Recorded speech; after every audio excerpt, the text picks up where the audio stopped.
आतताई डरा हुआ है कि कोई एक जीवित है, कोई एक जीवित है, कोई एक स्त्री, कोई एक पुरुष, कोई एक बच्चा कहीं जीवित है, और इस प्रकार अनेक मनुष्य जीवित हैं। आतंकित मारा जाता है, सभय अकेला, विवेक भी डर जाए ऐसी मौत। उद्देश्य मारना नहीं, डर जीवित रखना है। जो भी जाति हो, डरती रहे जीवित रहने से और अपने को मात्र मनुष्य जाति कहने से। अत्याधुनिक डर आता है बाजार से निकलकर। अनजाना एक व्यक्ति डरता है किसी की जान पहचान से। फिर भी आतंकी डरा हुआ है कि कोई एक जीवित हजारों की तादाद में जीवित है। यह कविता है हमारे दौर के सर्वाधिक प्रतिष्ठित कवि लीलाधर जगुड़ी की। जगुड़ी जी 82 साल के करीब होने जा रहे हैं और सर्वाधिक महत्वपूर्ण, प्रतिष्ठित और वरिष्ठ कवियों में शुमार होते हैं। आज तक के साप्ताहिक कार्यक्रम बातें और मुलाकातें में आज जगुड़ी जी हमारे साथ मेहमान हैं। आपका स्वागत है। धन्यवाद।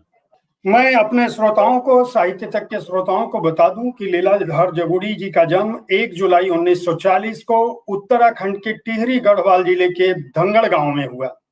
आपकी कविताएं प्रकृति, समय, प्रेम, व्यथा, जीवन अनुभवों की अभिव्यक्ति कविताएं हैं। इसके अलावा आपके यहाँ प्रेम पर बेशुमार कविताएं मिलती हैं। प्रेम आपके यहाँ आर्थिक भी है, घना भी है, आत्मिक भी है और भौतिक भी। आपके जीवन में अतीत भी है, वर्तमान भी है। जीवन की आपाधापी को, रिश्तों के ठहराव को आप एक अलग नजरिए से देखते हैं। आपने गद्य और कविताएं भी लिखी और कवि के अलावा नाटक भी लिखे। हिंदी साहित्य जगत को आपने जितने लोग उतने प्रेम, अनुभव के आकाश में चांद, शंखमुखी शिखरों पर नाटक जारी है।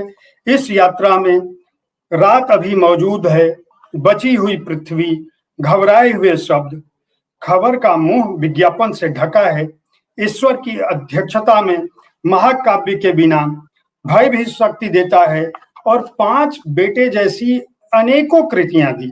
साहित्य सेवा के लिए आपको रघुवीर सहाय, साहित्य अकादमी, व्यास सम्मान और पद्मश्री अलंकरण से सम्मानित किया गया। मैं अपने श्रोताओं का ज्यादा समय न लेते हुए जगुड़ी जी से सीधे यह पूछता हूं कि आज जब आप 8 दशक बाद अपने जीवन को, अपने बचपन को, अपने अतीत को देखते हैं, तो आपका गांव, आपका बचपन किस रूप में तिरता है? बहुत आप मुझे पीछे ले जा रहे हैं और जीवन का वो ऐसा बिंदु है कि उसको न भुलाए भूल सकता है आदमी, ना उसके बारे में बहुत ज्यादा बखान कर सकता है। बखान इस अर्थ में कह रहा हूं मैं कि एक जीवन ऐसा होता है जो आपका पीछा नहीं छोड़ता, और एक जीवन ऐसा होता है कि आप उसका पीछा नहीं छोड़ते। और फिर ये होता है कि ना आप कहीं के रह जाते हैं, ना वो कहीं का रह जाता है, और यहीं से शायद जिंदगी का सबसे बड़ा द्वंद्व शुरू होता है। मेरे जीवन में भी ऐसा ही हुआ। मैं अपने बचपन को जब याद करता हूँ तो एक तो हम लोग बहुत साधारण परिवार में पैदा हुए हैं, और पहाड़ी परिवार, आप जानते हैं कि पहाड़ के लोग भूखे तो नहीं सोते, पर इतना भी नहीं उनके पास है कि वो अघाए हुए हों। माने उनकी खेती बाड़ी से वो जो कुछ अन्न उन्हें उत्पन्न होता है, जो कुछ भी उनके गोरू, भैंसे, गायें वगैरह वगैरह जो भी वो देते हैं उपार्जन, उसको वो खुद पैदा करते हैं और खुद अपना जीवन चलाते हैं। बाजार पहाड़ में नहीं था पहले, बाजार अब पहाड़ पर भी चढ़ चुका है, और अच्छी बात है, चढ़ना चाहिए, क्यों नहीं चढ़ना चाहिए। कहने का अभिप्राय मेरा ये है कि मेरा बचपन अभावग्रस्त बहुत रहा। अभाव इस तरह का होता है कि केवल आर्थिक अभाव ही अभाव नहीं होता, उसमें जिंदगी के प्रेम का भी अभाव होता है। जैसे मेरी माँ, मैं 5 वर्ष का था तो उनका निधन हो गया। हमारे गांव में चेचक फैली, और उस जमाने में चेचक 1945 की बात है, करीब 40 का जन्म है मेरा, 45, 46, 45 इसके बीच में माँ का निधन हो गया। तो हम मेरे 2 भाई और थे मुझसे छोटे, वो भी क्रमशः होंगे 2-2 वर्ष के अंतर से आप लगा लीजिए, और जो सबसे छोटा वो 1.5 वर्ष के आसपास रहा होगा। तो लेकिन 5 वर्ष की मुझे बहुत अच्छी तरह याद है, इसलिए याद है कि वो एक कहर जैसा आज मैं महसूस करता हूँ कि उस दिन वज्रपात ही हुआ था शायद, और मुझे बताया गया कि रात को माँ मर गई, लेकिन हम लोग माँ के साथ नहीं सो सकते थे, क्योंकि चेचकग्रस्त मनुष्य के साथ बच्चों को सुलाना, उनको भी मौत के मुँह में ढकेलना है। लेकिन मेरा जो सबसे छोटा भाई था, तीसरा, वो तो उन्हीं के साथ, वो तो जी ही नहीं सकता था, क्योंकि वो तो डेढ़ 1 साल का था। तो उसको चेचक हुई, और जो बीच वाला है, वो नेत्रहीन हुआ, और मैं चलो नेत्रहीन भी नहीं हुआ और मुझे भी चेचक नहीं हुई। तो उसकी वजह शायद ये थी कि मुझे थोड़ा संपर्क में कम आने देते थे। मुझे हमारे यहाँ पहाड़ में कहते हैं कि ऊपर का जो होता है वो तो होता है बॉन्ड, ऊपर की जो मंजिल होती है घर की ना, उसको बॉन्ड कहते हैं। एक वो रस्किन बॉन्ड भी हैं जी अंग्रेजी के, वो अलग बॉन्ड हैं। वो जी बॉन्ड माने ऊपर की मंजिल, और एक ओबरा ओबरा ओबरा ओबरा माने निचली मंजिल। ओबरा जी मतलब नीचे का कमरा, नीचे की कोठरियाँ। तो कोठरियाँ क्या थी, 2-3 कोठरियाँ थी, तो वो उसमें हम लोगों का डेरा था। जिनको चेचक नहीं हो रखी थी वो नीचे थे, जिनको चेचक थी वो ऊपर थे। तो उनको देखने वही जा सकते थे जिनको चेचक हो रखी होती है। वो जिसको चेचक नहीं होगी वो नहीं जाएगा वहाँ। तो मुझे जाने नहीं देता था थे, और मेरे पिताजी को चेचक हो रखी थी, तो मेरे पिताजी जाते थे। और मेरी दादी भी वहीं थी, और उनको भी चेचक हो गई। तो एक साथ सास-बहू, समझिए आप, पूरा घर बीमार हो गया ना। एक आदमी बीमार हो जाए, एक का सवाल नहीं था, वहाँ तो 2-3 लोग बीमार। तो इस भयानक त्रासदी से मेरा बचपन पहले ही संलिप्त तो हो गया, या मतलब आप उसको परिस्थितिवश कहिए, चाहे जैसे अभी कोरोना आया तो इसको परिस्थिति कहें, या इसको तो कहते लोग ये है कि बाहर से आया है, पर वो तो जी बाकायदा चेचक तो फैल जाती, महामारी तो महामारी थी वो भी, ऐसे हैजा भी है, चेचक भी है, प्लेग भी है, ये सब महामारियां हैं। तो जब एक दिन सुबह जब मैं उठा नीचे कमरे से, तो बताया गया कि माँ रात को मर गई। तो मेरी समझ ही में नहीं आया मैं क्या करूँ? तो हमारे, आप पहाड़ी घरों में छज्जा देखते हैं, ये छज्जा नहीं होता, जी प्लेन्स में तो होता है, ये उस तरह का नहीं होता, पत्थर का एक पटरा लगा के छज्जा बनता है, लंबा सा छज्जा। तो उसकी क्या चौड़ाई होती होगी, ज़्यादा से ज़्यादा 2.5 फीट, 2 फीट, बस चलने भर का रास्ता होता है। उस पर मैं गया और वहाँ बैठ गया मैं, और इसलिए बैठा कि यहीं से तो निकालेंगे अब बाहर माँ, तो मैं यहाँ पे देख लूँगा। और जब मैं रोने लगा तो मेरे पिताजी ने मुझे मार-पीट के श्लोक रटा रखे थे कुछ, जिनमें एक वो था, त्वमेव माता च पिता त्वमेव, त्वमेव बन्धुश्च सखा त्वमेव, त्वमेव विद्या द्रविणं त्वमेव, त्वमेव सर्वं मम देवदेव। ये श्लोक मुझे रटा रखा था पिताजी। तो उन्होंने कहा कि वो बोलो, त्वमेव माता च, गाओ, बोलो, बोलो। तो मैं वहाँ बैठ के अपना भजन कर रहा हूँ कि त्वमेव माता च पिता त्वमेव, त्वमेव बन्धुश्च सखा त्वमेव, त्वमेव विद्या द्रविणं त्वमेव, त्वमेव सर्वं मम देवदेव। तब वो, अच्छा, अब एक और त्रासदी बताऊँ आपको बचपन की। वो ये कि मेरी माँ तो मरी तो चेचक से हो, पर चेचक वाले को उस तरह से न जलाया जाता है, और शायद महामारी वालों को जलाते नहीं थे, या चेचक वालों को तो नहीं जलाते। हो सकता है कि हैजे वालों को भी न जलाते हों।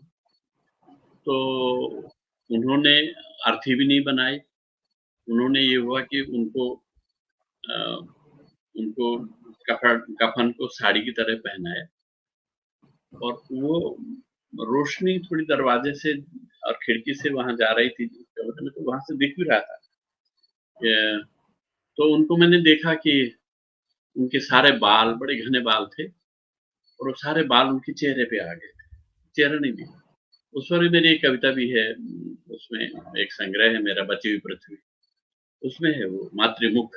उनके चेहरे पर उनके केश बिखरे हुए थे और चेहरा नहीं दिख रहा था।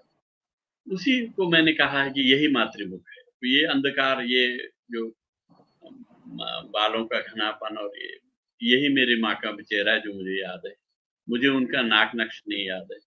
मुझे केवल उनके चेहरे पर पड़े हुए उनके बाल याद है। ये उस कविता की थीम भी है। तो जी इसको ओड टू मदर, माँ के लिए एक शोक गीत के रूप में नामवर जी ने कहा कि ये ओड टू मदर है, माँ के लिए एक विलाप या शोक गीत वगैरह। खैर ये एक अलग बात है, लेकिन मैं आपको ये किस्सा इसलिए सुना रहा हूँ कि मरना भी कितनी तरह का होता है और जीना भी बहुत प्रकार का होता है, कोई एक तरह से नहीं जीता है। तो मरने के बाद क्या हुआ कि अ, ये बात है जुलाई अगस्त की, बारिश हो रही थी बहुत भयंकर। उस जी बारिश में तमाम गांव के लोग अपना अपना छाता लिए हुए और ले जा, तो जैसे होता है ना, दिमाग में एक अर्थी ले जाने का वो होता है, एक बिंब होता है।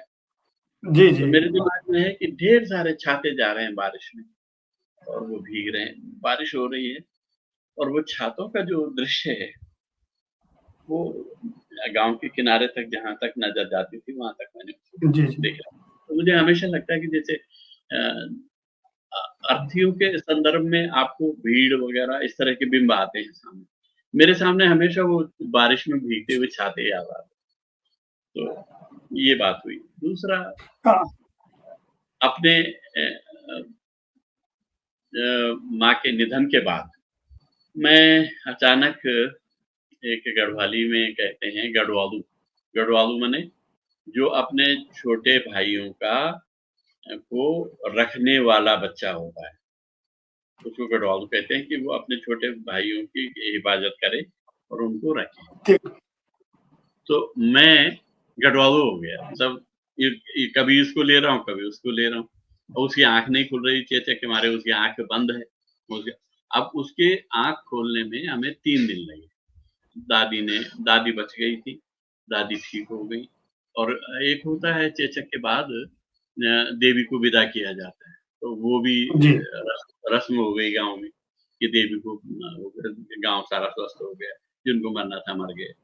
और लेकिन मेरा भाई, मेरा नाम लीलाधर है, उसका नाम मुरलीधर है, तो मुरलीधर की आंख नहीं खुली और लीलाधर इसलिए परेशान था कि इसकी आंख क्यों नहीं खुल रही है। तो फिर वो फिटकरी और क्या-क्या करके सब धोया। कोई हॉस्पिटल नहीं गाँव में, आज भी नहीं हुआ। आप मेरे गाँव के लिए मोटर रोड नहीं है आज भी। आज भी 21वीं सदी में लगभग 1 दिन पैदल चलना पड़ता है अभी गाँव के लिए। एक हाँ, दिन 1 दिन, तो क्योंकि आपने आप पढ़ाई लिखाई कैसे मैं तो वो तो एक अलग किस्सा है। अब मैं उधर अगर उस पे चला जाऊँ तो फिर ये किस्सा खत्म हो जाएगा। वो तो अच्छा ये अच्छा हाँ, तो अब ये है कि अ अ, भाई जो है जब उसकी आँख नहीं खुली तो तीसरे दिन उसकी आँख खुली और देखिए वो सीन भी नहीं भूलता मैं।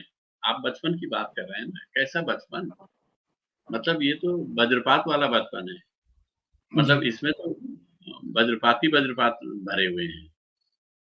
बचपन में होता है, खेल होता है, खिलंदड़ापन होता है, खुशियाँ होती हैं, और चोटें भी होती हैं, तो फिर उसके बाद सहलाना होता है, सब कुछ होता है। लेकिन यहाँ तो लगातार चोट पर चोट हो रही है। उसके बाद वो जब आँख खुली उसकी, तो मुझे अच्छी तरह याद है कि वो 3 साढ़े 3 साल का था और उसका पहला वाक़या ये था कि भाई साहब देखिए, अब मेरी आँख तो खुल गई, आप वहाँ मैं कुछ नहीं देख रहा हूँ, मैं कुछ नहीं देख रहा हूँ। वो हँस रहा था कि मैं कुछ नहीं देख पा रहा हूँ। मैंने कहा क्या? मेरी दादी ने कहा कि अंधा हो गई। अरे मैंने कहा नहीं, अंधा नहीं हुआ है, ठीक हो जाएगा। बहुत फिर दवा-ववा डाली, कुछ करे। अब कोई भाई औषधि उपचार था ही नहीं, जी, जी। मीलों दूर तक नहीं था, मीलों दूर तक नहीं था। तो ऐसी स्थिति में वो नेत्रहीन भाई और फिर छोटा जो था, वो तो ठीक था, लेकिन उसको हुई थी चेचक, निशान आज भी उसके चेहरे पे हैं। तो इस तरह से मेरा एक जो प्रारंभिक बाल्यकाल, सदमा भरा बाल्यकाल है, वो मैंने आपको बताया। अब आप इसके बाद कुछ पूछ रहे थे। जी, मैं ये जानना चाहता हूँ, अभी आपने बताया कि आपका गाँव आज 21वीं सदी में भी आपके हाँ, गाँव जाने के लिए 1 दिन पैदल चलना पड़ता है, तो मेरा तो है ऐसी ही। स्थिति में, हाँ, बिल्कुल ऐसे है। गाँव से निकलकर हुँ, आप आज जहाँ हैं, आप हिंदी साहित्य में जिस जगह पर हैं, पूरी दुनिया में आपका एक नाम है, आपकी कविताओं की धूम है, धमक है। भारत सरकार, उत्तराखंड सरकार, देश के सारे बौद्धिक लोग, सभी लोग जानते हैं, आपके प्रशंसकों की एक लंबी फ़हरिस्त है। मैं ये जानना चाहता हूँ कि आज लीलाधर जगुड़ी जी जो हैं, वो उतने ऐसे खाँटी देहात से निकलकर आगे की यात्रा कैसे बढ़ी? पढ़ाई-लिखाई और ये लिखना, ऐसी कविताएँ लिखना जिनमें सब कुछ जीवन का कोई ऐसा रंग नहीं है जो आपकी कविताओं में उपलब्ध ना हो। ये आपने बड़ा अच्छा सवाल पूछा है। मैं मेरी मेरी कई त्रासदियाँ हैं, एक ही नहीं, एक तो मैंने आपको बता दी। दूसरी ये है जी, कि जो मैं बड़ा हुआ और 11 वर्ष का था मैं, उस समय मेरी शादी कर दी गई और 11 साल में? जी हाँ, शादी कर दी गई।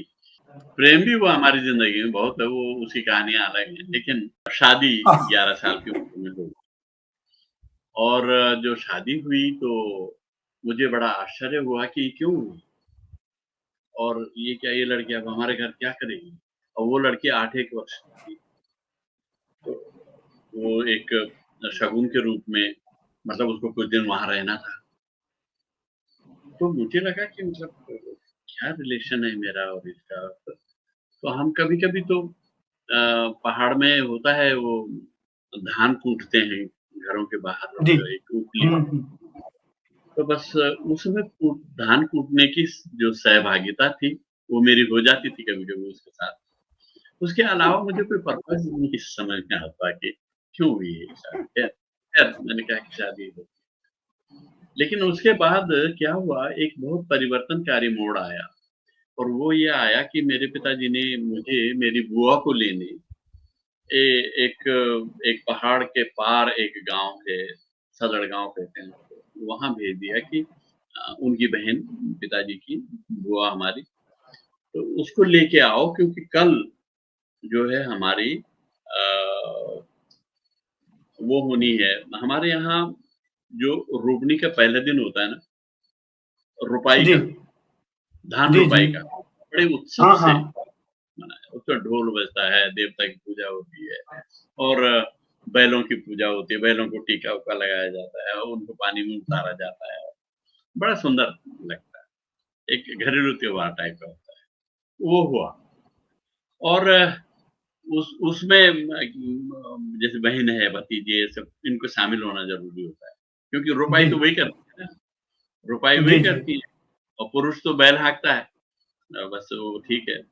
तो पिताजी ने बैल जोते और मैं भी वहाँ शामिल हो गया फावड़ा लेके और बुआ को लेना भेजा था मुझे कि बुआ को लेके आओ और पहली बार मुझे वहाँ के गाँव के बच्चों के साथ खेलने का मौका मिला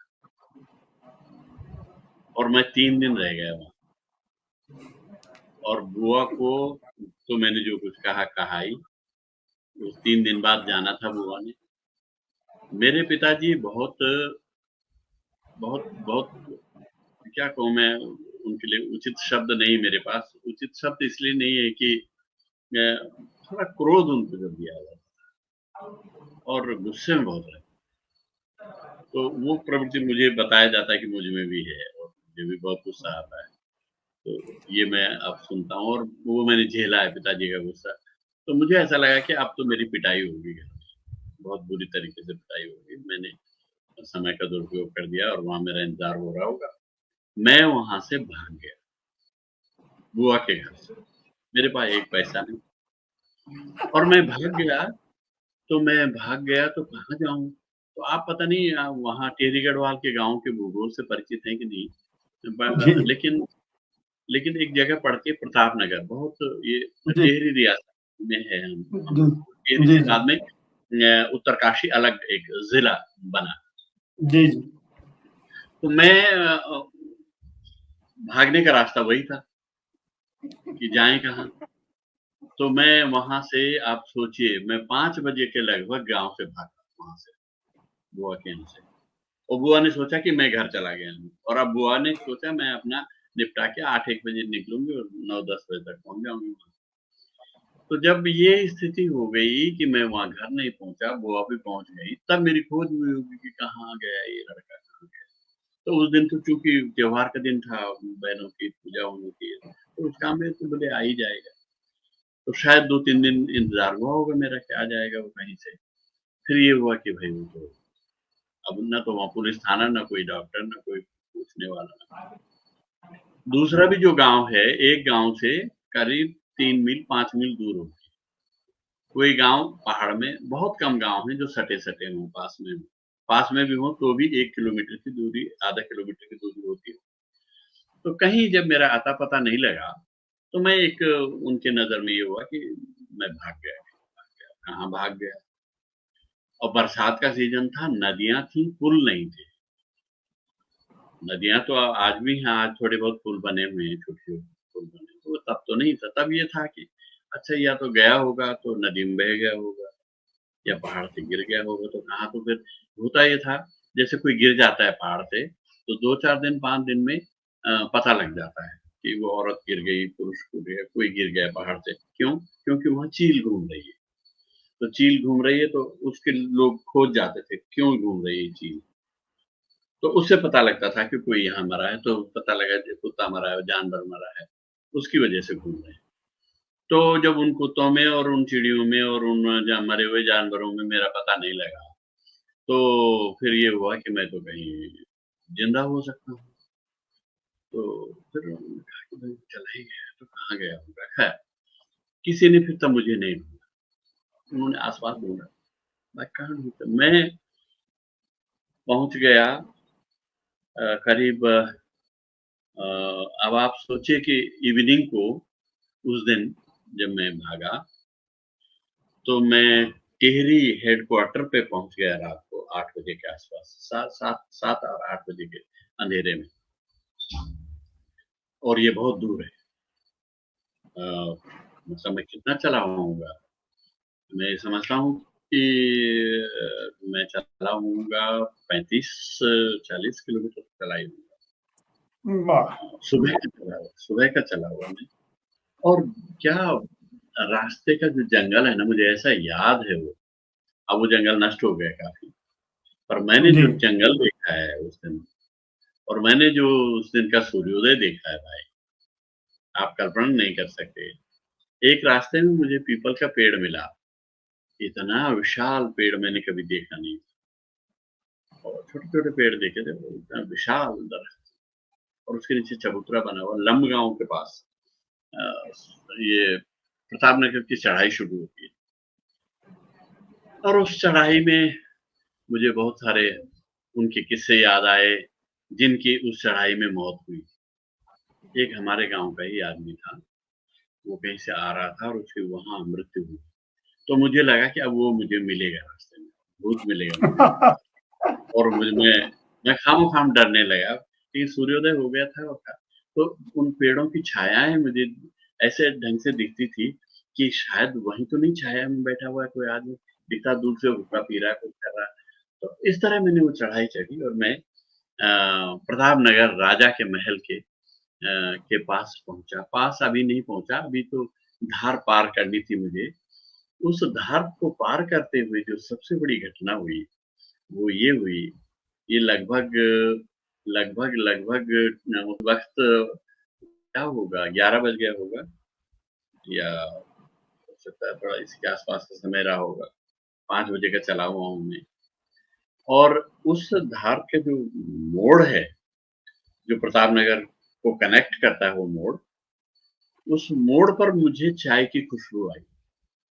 तो मुझे लगा कि आगे कोई चाय की दुकान होनी चाहिए और मुझे चाय की बड़ी भयंकर लत लगी और पैसा है नहीं। तो मैं प्रताप नगर के उस मोड़ पर उस चाय को आज भी याद करता हूँ, ऐसी खुशबू कभी आती नहीं है चाय में। और उस ज़माने में लिप्टन टी करके बिकती थी, लिप्टन की चाय होती थी।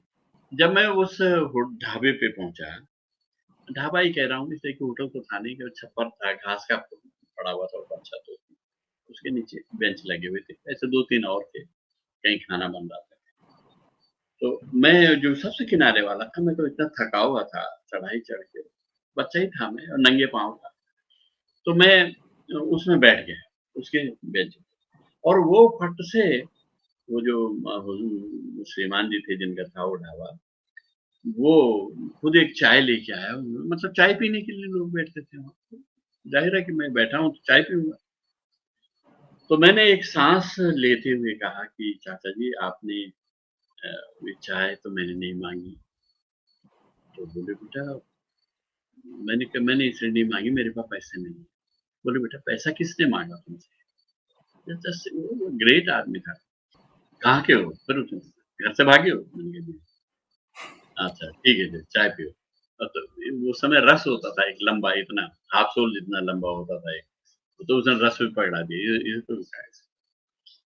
मतलब कैसे-कैसे लोग होते हैं यार दुनिया में, जिनमें इतनी करुणा होती है, सही बात। इतना प्यार है। अ, सही उसने बात। वो उसने वो रख दिया मेरे सामने, मैंने वो खाया तो मुझे प्राण आ गए फिर से, अरे वाह, वाह! क्या मैं अभी अब फिर चल सकता। तो उसने कहा, "कहाँ जाओगे? कहाँ जा रहे हो? क्यों भागे हो?" मैंने कुछ नहीं बताया उसको। मैंने कहा कि जी मैं बस पढ़ूँगा जी, मैं ऋषिकेश जाऊँगा और मैं संस्कृत विद्यालय में पढ़ूँगा। कहा, बहुत अच्छी बात है, जाओ और यहीं से बस ये सीधी सड़क है, फिर उसके बाद वो ढाल है और टेहरी शुरू हो जाएगा नीचे। तो साहब शाम तक मैं टेहरी पहुँच गया। अब मुझे टेहरी पहुँचा तो मैं रात को कहाँ रहूँ? टेहरी में एक भी होटल नहीं था ठहरने का। तो ये उस समय। राजधानी थी वो, बाज़ार था, दुकानें थी पर होटल नहीं था। आप या तो बद्रीनाथ मंदिर का एक धर्मशाला थी, वहाँ जाके आपको शरण मिल सकती थी, अगर खाली हो तो आप वहाँ रह सकते हैं। वो मैं जानता नहीं था, मैं तो पहली बार आया था, मैं तो सोच रहा था कि कहीं मैं भटक ना जाऊँ यहाँ, जबकि भटकने की कोई गुंजाइश ही नहीं टेहरी में। अटकने की बहुत सारी गुंजाइशें हैं, भटकने की नहीं। तो मैंने कहा भाई मैं कहाँ जाऊँ? तो मुझे अचानक याद आया कि मेरा एक ख़ास रिश्तेदार लड़का यहाँ हाई स्कूल में पढ़ता है। तो आप कभी टेहरी गए हैं? पुरानी टेहरी जो डूबी है टेहरी? जी। कभी गया? उसमें घंटाघर था। वो घंटाघर विक्टोरिया के जन्मदिन के उपलक्ष्य में बना था और उसमें ब्रिटिश आर्किटेक्चर की नकल से बनाया गया था। ये बाद में पता लगा, उस समय नहीं था मुझे पता, बाद में मुझे पता जी, लगा जी। कि वो जो घंटाघर था, वो बड़ा विचित्र था।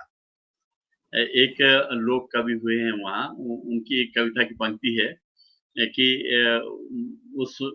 उसका समय सारे घाटी में सुनाई देता था जब वो घंटे बजते थे। तो जब वो खराब होता था तो कहते थे कि 12 तो दुनिया में बजते हैं, वो तो 16-17 भी बजता था। मतलब न वो घंटे बजाता रहता था जब खराब हो जाता। वो उक्ति मुझे याद है कि यार क्या बात है, कैसे कहा उन्होंने। तो वो घंटाघर के पास मैंने किसी से पूछा कि यहाँ जो यहाँ पीआई कॉलेज प्रताप शाह थे ना राजा, उनके नाम से था जी। Pratap inter college. तो मैंने उनसे पूछा कि वो इसका छात्रावास कहाँ है और यहाँ एक लड़का रहता है नागेंद्र थपलियाल, तो वो उन्होंने कहा कि वो ईश्वर रहता है हॉस्टल में, तो मैं हॉस्टल में चला गया और मिल गया वो मुझे। इसके बाद ये हुआ कि मैं उनके यहाँ रहा रात को, चूँकि वो बहुत निकटस्थ था और मेरे से काफ़ी सीनियर थे वो तो हाई स्कूल में थे और मैं तो ऐसे ही था। मैं तो ज़्यादा से ज़्यादा 7वीं पास कर रहा था उसमें। तो मैंने उनसे कहा कि आप मुझे कुछ पैसा दे सकते हैं 1-2 रुपए? उसने कहा कि यार मेरे पास तो नहीं है। तो मैंने कहा ठीक है फिर तो सुबह मुझे टाइम से जाना है क्योंकि सुबह जो बस जाती है उससे रिक्वेस्ट करूँगा मैं वो फ्री ले जाएगा कोई ना कोई मुझे देखा जाएगा। तो उसने सुबह कहा कि नहीं तुमको एक जगह चलना है मेरे साथ। मैंने कहा क्यों? तो उसने कहा कि नहीं बताऊँगा मैं तुम्हें। तो जब वो मुझे ले गया तो वो एक रिश्तेदार थे उनके, वहाँ ले गया और फिर टेहरी में भीलंगना नदी है, वो गंगा नदी में संगम है उसका। उसके किनारे घर था उनका। वहाँ से पीतल की गागर चमका के एक लड़की पानी ला रही थी भर के। तो वो लड़की घर में आई, उसी घर में आई। उसने कहा कि देखा, देखो कैसे चमक रहा है। ये पानी का बंटा, बंटा बोलते हैं बंटा। पानी का बंटा कैसे चमक रहा है? मैंने कहा भाई साहब पानी का बंटा भी चमक रहा है और पानी के बंटे वाली भी चमक रही है। बोले हाँ, यही तो मैं तुम्हें दिखाना चाहता था कि ये मेरी पत्नी, इसके साथ मेरी बात हो रही। तो अच्छा मैंने कहा यार अच्छा तब मैंने सोचा शादी होगी इनकी, तो वो मुझे अपनी शादी याद आई कि अरे यार, मेरी भी हो रखी है शादी। खैर, तो मैंने कहा भाई ठीक है, ओके बाय। अब आपसे विदा लेता हूँ। मैं गया, गंगा पार करनी पड़ती थी, झूला पुल था वहाँ। पुल था, झूला पुल क्या पुल ही था, माने छोटा संकरा सा एक पुल था। उससे मैं आया अठूर, वहाँ से बस ऋषिकेश के लिए मिलती थी और किसी बस वाले ने मुझे नहीं बिठाया तो एक बस वाला जिसकी अभी सवारियाँ भर रही थी, मैंने उससे प्रार्थना की कि भैया मैं विद्यार्थी हूँ और ऋषिकेश में जाना है मुझे, मैं वहाँ पढ़ना चाहता हूँ और तो उसने कहा अच्छा तुम मतलब घर से भाग के आए हो, अच्छा ठीक है। हाँ, तो पैसा है कि नहीं है? मैंने कहा पैसा नहीं है मेरे पास, मैं यही कहने आपसे आया हूँ ड्राइवर साहब। वो बड़ा जॉली नेचर का ड्राइवर, अच्छा पैसा नहीं। भाई इस गरीब विद्यार्थी को बिठाओ यार, कंडक्टर को उसने कहा। तो हमारे यहाँ बस में 2 प्रकार की सीटें होती थी। एक सीट ऐसी होती थी जिसका मुँह ड्राइवर की तरफ नहीं होता था, मुँह सामने की तरफ, आमने-सामने होता था ऐसे, है ना? और जो सामने जो ड्राइवर के पीछे जो सीट होती थी, उनका मुँह सामने होता था शीशे की तरह। उसको कहते थे अपर क्लास और उसको कहते हैं लोअर क्लास। तो उसके किराए में भी फ़र्क था। तो उसने कहा कि और कंडक्टर ने कहा कि नहीं, नहीं जा सकता है क्योंकि जगह नहीं है। मैंने कहा यार बिठा, कहीं बिठा दे यार। तो उसने कहा ठीक है चलो, दरवाज़ा बंद करते समय उसने कहा कि थोड़ा सिकुड़ के बैठो, तुम यहीं ज़मीन पे बैठ जाओ और मुझे दरवाज़ा बंद करने दो। तो सिकुड़ गया मैं, तो मैं तो सीट के नीचे लेटने के लिए तैयार था और तय हो ही गया क्योंकि बाद में उल्टी हुई और मैं लेट ही गया उस सीट के नीचे। फिर उसने मुझे ऋषिकेश में कहा कि ऋषिकेश आ गया। तो ऋषिकेश आ गया है, मैं उसने कहा अगर चवन्नी है तो चुंगी पार चलोगे नहीं तो उतर जाओ। जिनके पास पैसा नहीं है उतर जाओ। तो मैं उतर गया। ऋषिकेश पहुँचा मैं और ऋषिकेश में चंद्रभागा नदी है ऋषिकेश में, बड़ी सूखी नदी है, बरसाती नदी है। उसको पार किया और ऋषिकेश मेन में एंटर किया और वहीं पर एक विद्यालय दिखा मुझे, वेदांग विद्या संस्कृत विद्यालय। मैं उसमें चला गया। वो कानपुर के कोई थे सेठ, उनकी धर्मशाला थी वहाँ और उसमें एक विद्यालय भी था और वहाँ प्रधानाचार्य और 1-2 शिक्षक भी वहीं रहते थे और वो छात्र धर्मशाला के एक हिस्से में रहते थे और बाकी में मुसाफिर ठहरते थे। मैं उसमें गया तो और अंदर एक कुआँ था। मुझे बड़ा अच्छा लगा कि यार ऐसी जगह रहने को मिल जाए तो क्या बात है, यहाँ तो रहा जा सकता है। तो वहाँ मेरे गाँव के पास के इलाके का एक लड़का पढ़ता था संस्कृत और वो मिल गया। तो उसने कहा कि अच्छा तुम ढंगड़गाँव से आए हो तो कैसे आए हो? भाग के आए हो? मैंने कहा हाँ, भाग के आए। तो बोले भाई यहाँ तो सीटें सब फ्री हैं, यहाँ तो भर्ती होनी मुश्किल है। खैर उन्होंने बहुत सिफ़ारिश की गुरुजी से मेरी, और गुरुजी ने कहा कि अगर ये मुझे संध्या के मंत्र सुना दे तो मैं इसको भर्ती कर दूँगा। तो संध्या मुझे आती नहीं थी, और संध्या की किताब गीता प्रेस गोरखपुर से छपती थी उस ज़माने में, और मात्र 2 पैसे में मिलती थी, मात्र 2 पैसे में, और 2 पैसे भी नहीं थे मेरे पास। तो 1-2 दिन बाद किसी तरह से, अच्छा वो लड़के मुझे कभी कम, आपने कोई लड़का सुलाता था अपने कमरे में तो 2 रोटी ले आता था मेस से, और थोड़ा सब्ज़ी ले आता था, उसके साथ मेरा भोजन हो जाता था। इस तरह से मैं वहाँ अपना गुज़ारा कर रहा था, और एक दिन गुरुजी से मुलाकात करानी उस लड़के ने तय कराई थी। तो गुरुजी ने कहा कि देखो, अब मैं आपको यहाँ तो रख लूँगा, बट यहाँ तो भाई बाकायदा जो राशन आता है सेठ जी की तरफ से, वो एक लिमिटेड संख्या के लिए आता है। तुम्हारा क्या होगा? तो मैंने कहा, सर, 1 वक़्त का भी मिल जाए तो मेरे लिए काफ़ी है, 2 वक़्त का खाना भी नहीं चाहिए, बस मुझे आप पढ़ा दीजिए। तो उन्होंने कहा, अच्छा, ख़ैर उन्होंने कहीं से किताब-विताब ला के दिलवाई मुझे, किसी को कहा तुम ये किताब दे दो, ये फलाँ किताब ले आओ, फलाँ किताब। तो आ गए मेरी सिर्फ़ लघु सिद्धांत कौमुदी इत्यादि, इत्यादि सब दे दी उन्होंने। बोले, भाई रटनी पड़ेगी। मैंने कहा, सर रटेंगे ना। तो इस तरह से मेरा छात्र जीवन वहाँ शुरू, और छात्र जीवन शुरू हुआ तो संस्कृत जैसी कठिन भाषा, जो बोलचाल से, जबकि इतनी सुंदर भाषा है वो, लेकिन अब चूँकि बोलचाल की भाषा नहीं रही तो कठिन तो लगेगी। और फिर व्याकरण सम्मत उसमें ये है संस्कृत में कि अगर आप व्याकरण विहीन संस्कृत बोलते हैं तो आप पाप के भागी हैं, अशुद्ध बोल रहे हैं आप। आप बोलिए तो शुद्ध बोलिए, और उस शुद्धता ने संस्कृत को जीवन में धँसाया भी, और जीवन से थोड़ा विलग भी किया। उस शुद्धता का जो आग्रह है ना, वो इतना प्रबल है कि मेरी समझ से संस्कृत की शुद्धता ने ही संस्कृत को पिछड़ने का अवसर प्रदान किया। और संस्कृत साइंटिफिक भाषा है, वैज्ञानिक भाषा है। वैज्ञानिक इस अर्थ में कि भाषा विज्ञान में संस्कृत के लिए ये कहा जाता है कि आपका केवल संस्कृत ज्ञान पर्याप्त नहीं है। आपका जो मुँह है, और मुँह के अंदर का जो हिस्सा है, वो शब्दों की स्थान की पहचान कराता हो।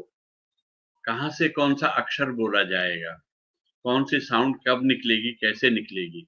ये अगर ट्रेनिंग टेलीविज़न के एंकर्स को दी जाए, जो कि अंग्रेज़ी में दी भी जाती है, और हैदराबाद में तो एक ऐसा इंस्टीट्यूशन है अंग्रेज़ी का, कि जो अंग्रेज़ी के उच्चारणों को ठीक करने के लिए चम्मच कील काँटे तक रखते हैं मुँह में, और चम्मच से बताते हैं कि यहाँ से यहाँ टच करो। जब टीचर बोलना हो तो र कैसे कम बोलना है, और टीचर में च कैसे बोलना है। आप संस्कृत में भी अगर इतनी मेहनत नहीं कर सकते तो फिर संस्कृत भाषा कैसे आएगी आप? अंग्रेज़ी में तो आप कर लेते हैं, करवा लेते हैं। लेकिन आप भारतीय भाषाओं में, ख़ास करके संस्कृत में, इतनी मेहनत क्यों नहीं करते लोग? अच्छा, इसको करते नहीं तो उसका सौंदर्य भी नहीं जानते। संस्कृत में 3 सकार हैं, स, श और ष। एक को मूर्धन्य ष कहते हैं, एक को तालव्य ष कहते हैं, और एक को दंती स कहते हैं। दंती स इसलिए कि वो दाँतों के पास से बोला जाता है। स, और तालव्य ष इसलिए कि वो थोड़ा-सा बैक जाना पड़ता है, उसके लिए श। और मूर्धन्य ष जो है, मूर्धन्य माने होता है ऊँचाई। तो जो इसमें कर्व है, इस ऊँचाई का कर्व जहाँ से शुरू होता है, वहाँ से बोला जाता है ष।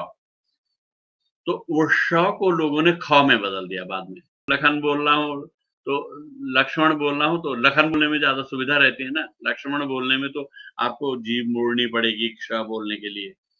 तब आप यक्ष्मा बोलना है, क्षमा बोलना है, क्लास में बोलना है, या स का जो डिफरेंशिएशन है कि स के उच्चारण का कैसे करेंगे हम, कैसे बोलेंगे हम स, तो मूर्धन्य ष गायब हो गया हमारे यहाँ से। गायब हु इस अर्थ में हुआ कि ऋषि में दोनों ध्वनियाँ मूर्धन्य हैं। ऋ भी मूर्धन्य है, स्वर है रि, रि, रि, और ऋतु वाला रि नहीं। ऋतु में जो जो जो री लगती थी वो मूर्धन्य री लगती थी पहले। अब लोग र पे ई की मात्रा लगाते हैं, वो गलत है संस्कृत के हिसाब से, लेकिन जी अब जी बोलचाल है। तो प्रयत्न लाघव से भाषाएं अपना नया स्वरूप ले लेती हैं और मनुष्य की आदत है कि वो मेहनत से बचना चाहता है, ये उसकी एक प्राकृतिक आदत है। तो वो क्यों ऋतु और श के चक्कर में पड़ेगा। वो स बोल देगा, ठीक है, आप इसको लगा लो कि क्या अर्थ है क्या नहीं। तो ये सब मैं संस्कृत के उसमें गया और मुझे मजा आने लगा इन चीजों में। मजा आने लगा तो मैं संस्कृत का विद्यार्थी हो गया, पूरी तौर से संस्कृत का विद्यार्थी हो गया। लेकिन वहाँ एक दुर्घटना हुई, दुर्घटना कह लो या यूं कह लो कि जीवन में एक और नया मोड़। दुर्घटना ये हुई कि गुरुजी ने कहा कि ये तो भाई एक एक्स्ट्रा लड़का है ना, ये इसका कोई विधिवत एडमिशन नहीं हुआ है यहाँ। तो मेरा जो देहरादून रोड पर ऋषिकेश में जो प्लॉट है, जो खेत है उनका, उसमें उन्होंने मकई बो रखी थी और बहुत सारे बाजरा वगैरह सब बो रखा था उन दिनों। तो और बरसात का सीजन था, जुलाई अगस्त में भागा था, तो बारिश अभी खत्म नहीं हुई थी। और उन्होंने कहा भाई ऐसा है कि वहां तुम किताब ले जाया करो, वहां पढ़ा करो। वहां पढ़ने से एक उन्होंने मचान बना रखा था, उसमें एक कनस्तर रखा हुआ था, कंटर टिन का, उसको बजाना होता था तो उससे एक तो बंदर भाग जाते थे और नरेंद्र नगर से आने वाले जो भाभी लंगूर हैं वो भी दूर ही रहते थे। जब वहां देखते थे कि यहाँ कोई रहता है तो नहीं आते थे। इस तरह से मैं खेत का रखवाला और बंदरों को भयभीत करने वाला एक बच्चा वहां बैठा हुआ है, और एक पत्थर फेंकने वाला, और एक कनस्तर बजाने वाला। तो इस तरह से मैं वहां बैठा रहा। एक दिन जो सेठ थे कानपुर के, बहुत बड़े करोड़पति आदमी रहे होंगे, उन्होंने बच्चों को खाना खिलाया। वो आए, गंगोत्री जा रहे थे और उन्होंने कहा कि विद्यार्थियों को पहले भोजन कराइए, और भोजन मात्र लड्डू का, मतलब जितने लड्डू खा सकते हो और विद्यार्थियों की मौज हो गई। हमने खाया खूब लड्डू, और इतने लड्डू खा लिए कि जाके हम उस खेत में जाके सो गए। और सो गए तो खेत को उन बंदरों ने ऐसा कर दिया कि शायद पानीपत की लड़ाई में भी वैसा नहीं हुआ होगा, और ना उसमें कहीं फसल दिखती नहीं थी। ऐसे बिल्कुल लेट गए सारे पौधे, और सब मकई वकई ज्वार हुआ सब उजाड़ दिया। और असल में बंदरों ने कम नुकसान किया, लंगूर बहुत नुकसान करते हैं, तो पूरा पौधा उखाड़ देते हैं। तो जब मेरी नींद टूटी उस दिन के सुंदर भोजन के बाद, तो मैं जगा और मैंने देखा कि बंदर तो मेरे बिल्कुल मचान के किनारे पे खड़ा है, और मुझे डर लगा। मैंने हल्ला किया, वो बजाया, फिर भागे वो। फिर मैंने कहा अब मेरा गुरुजी के पास तो जाने का अब साहस नहीं। ऋषिकेश से 4 साढ़े 4 बजे अभी भी शायद एक ट्रेन चलती है हरिद्वार के लिए, और वो उसकी सीटी मुझे सुनाई दी खेत के नजदीक करीब।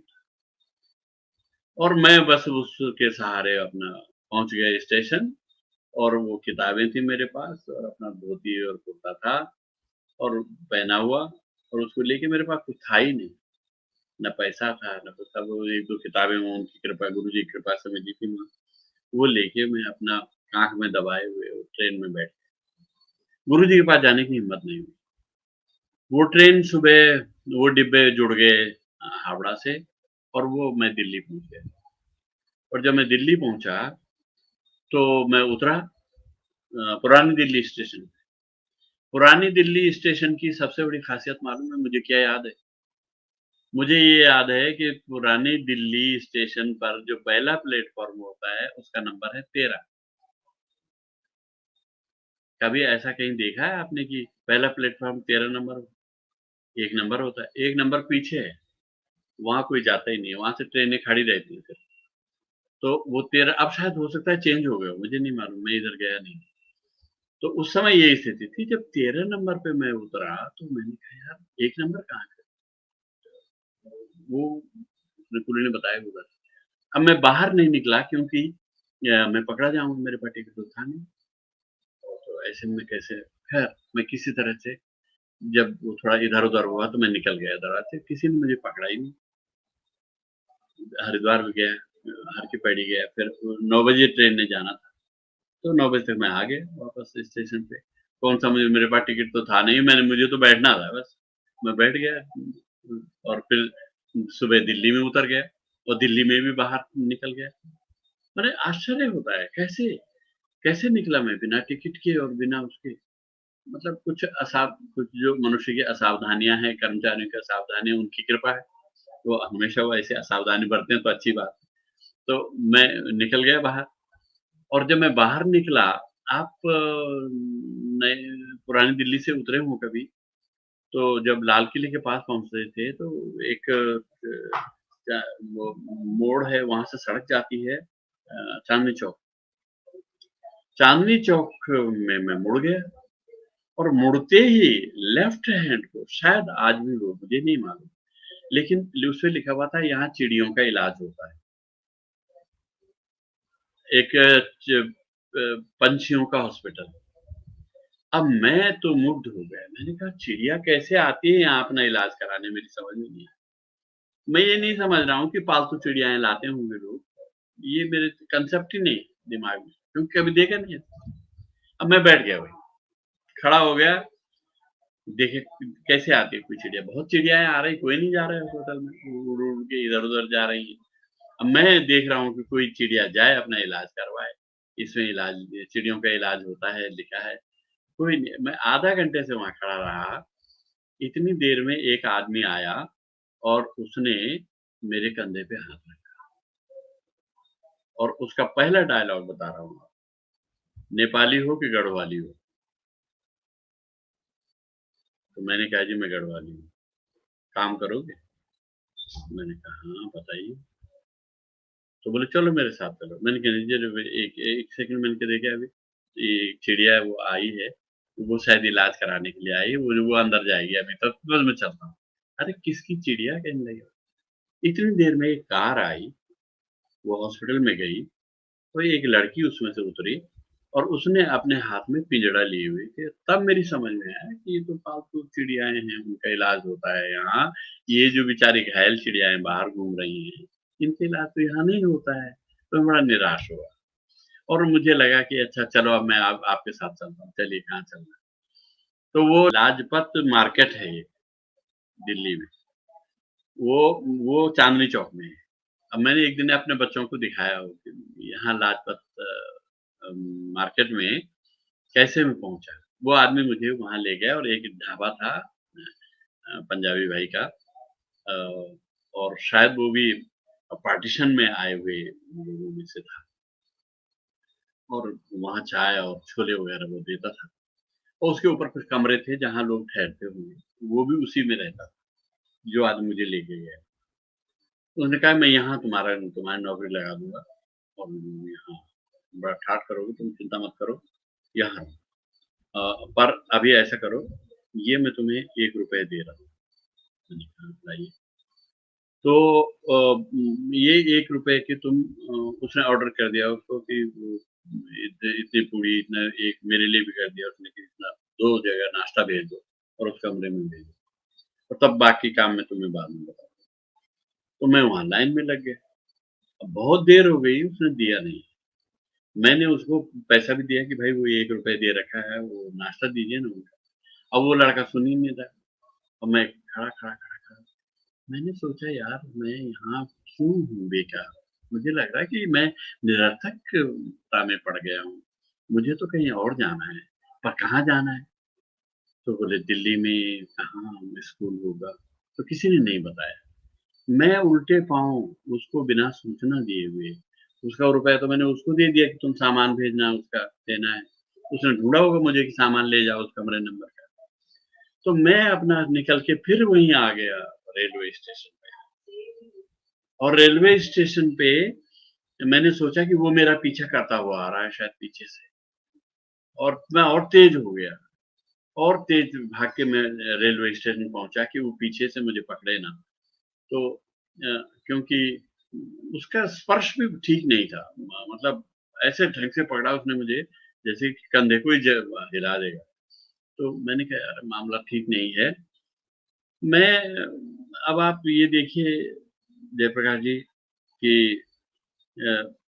मतलब उस अनुभूति को मैं प्रकट नहीं कर सकता ठीक से। मैं फिर से वहां पहुंचा और 13 नंबर प्लेटफॉर्म पर राजस्थान की ओर जाने वाली ट्रेन शंटिंग मूड में थी, आखिरी सीटियां बजा रही थी और मैं उसमें लपक के बैठ गया। मैं उसमें बैठ गया, मैं महान व्यक्ति जिसके पास न टिकट न कुछ और न धेला और न कुछ नहीं, और मैं उसमें बैठ गया और इस तरह मैं राजस्थान पहुंचा और कोटपुतली एक जगह राजस्थान में, जब मैं उसमें उतरा, नारनौल एक जगह पड़ती है बीच में, वहां गाड़ी रुकी। तो नारनौल शायद हरियाणा में पड़ता है, हरियाणा या राजस्थान का कुछ है संबंध, बॉर्डर है। वहां गाड़ी रुकी तो मैं उतर गया नीचे। अच्छा, मुझे ये पता नहीं है कि ऐसे चलती देर में से उतरना नहीं चाहिए। अब जब ज्यों ही मैं नीचे उतरा और नीचे के दृश्य को देखने लगा, त्यों ही वो ट्रेन चल दी और मैं उसको पकड़ नहीं पाया। तो फिर मैं नारनौल में, बाद में मैंने हिस्ट्री में देखा कि नारनौल से अकबर का पुताई का सामान जाता था, ये व्हाइट जो व्हाइटर ये जो होता है जिससे घर पोते जाते हैं, क्या बोलते हैं उसको, एक सफेद मिट्टी होती है ना, वो वो जाती थी नारनौल से महलों की रंगाई पुताई के लिए, उसके लिए प्रसिद्ध था नारनौल। ये बाद में पढ़ा मैंने। तो वहां एक आदमी ने बताया कि तुम कहाँ के बच्चे हो, तुम तो यहाँ के लग नहीं रहे हो। मैंने कहा जी मैं पहाड़ का हूँ। अच्छा, पहाड़ी हो, तो कहाँ जाना चाहते थे? मैंने कहा जी मैं कहीं नहीं, मैं सोच रहा था राजस्थान जा रही थी। बोले राजस्थान नहीं जा रही थी, गाड़ी जयपुर जा रही थी। उसने कहा राजस्थान नहीं जा रही थी, राजस्थान तो बहुत बड़ा है, तुम कहाँ जा रहे थे? मैंने कहा सर मैंने उसको लाचारी में सब बता दिया कि मैं घर से भागा हुआ हूँ, मैं कहीं स्कूल ढूंढ रहा हूँ। अरे तो बोले अब उतर ही गए हो तो बाहर जाओ, और बाहर जाके एक बस जाएगी, वो जाएगी कोटपुतली कांसली। तो कांसली में स्कूल है भाई, संस्कृत का भी है, अंग्रेजी का भी है, वहां चले जाओ। तो मैं सीधा बस अड्डे गया और वहां मैंने उससे रिक्वेस्ट की, ड्राइवर ने मुझे बिठा लिया कि अच्छा चलो। मैंने कहा भाई लेकिन पैसे नहीं मेरे पास। और फिर उसने अपने कंडक्टर से बातचीत की, अरे उन्होंने कहा सब गरीब विद्यार्थी ले लीजिए सर, ले लीजिए। तो ले लिया और चला गया मैं कांसली उतरा, शाम को कांसली पहुंचा और मैंने कहा यार भाई बड़ी विचित्र जगह आ गया मैं। गांव का माहौल भी है, उसमें थोड़ी अर्ध शहरीपन भी है और वो गांव है पूरी तरह से।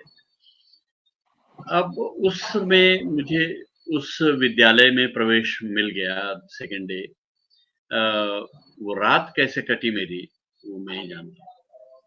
मुझे लगा कि मुझे अब किसी के घर नहीं जाना चाहिए, ये जो स्टूडेंट्स हैं इनसे बात करनी चाहिए। तो एक विद्यार्थी ने कहा कि ठीक है आ जाओ मेरे कमरे में आ जाओ, हॉस्टल था वहाँ।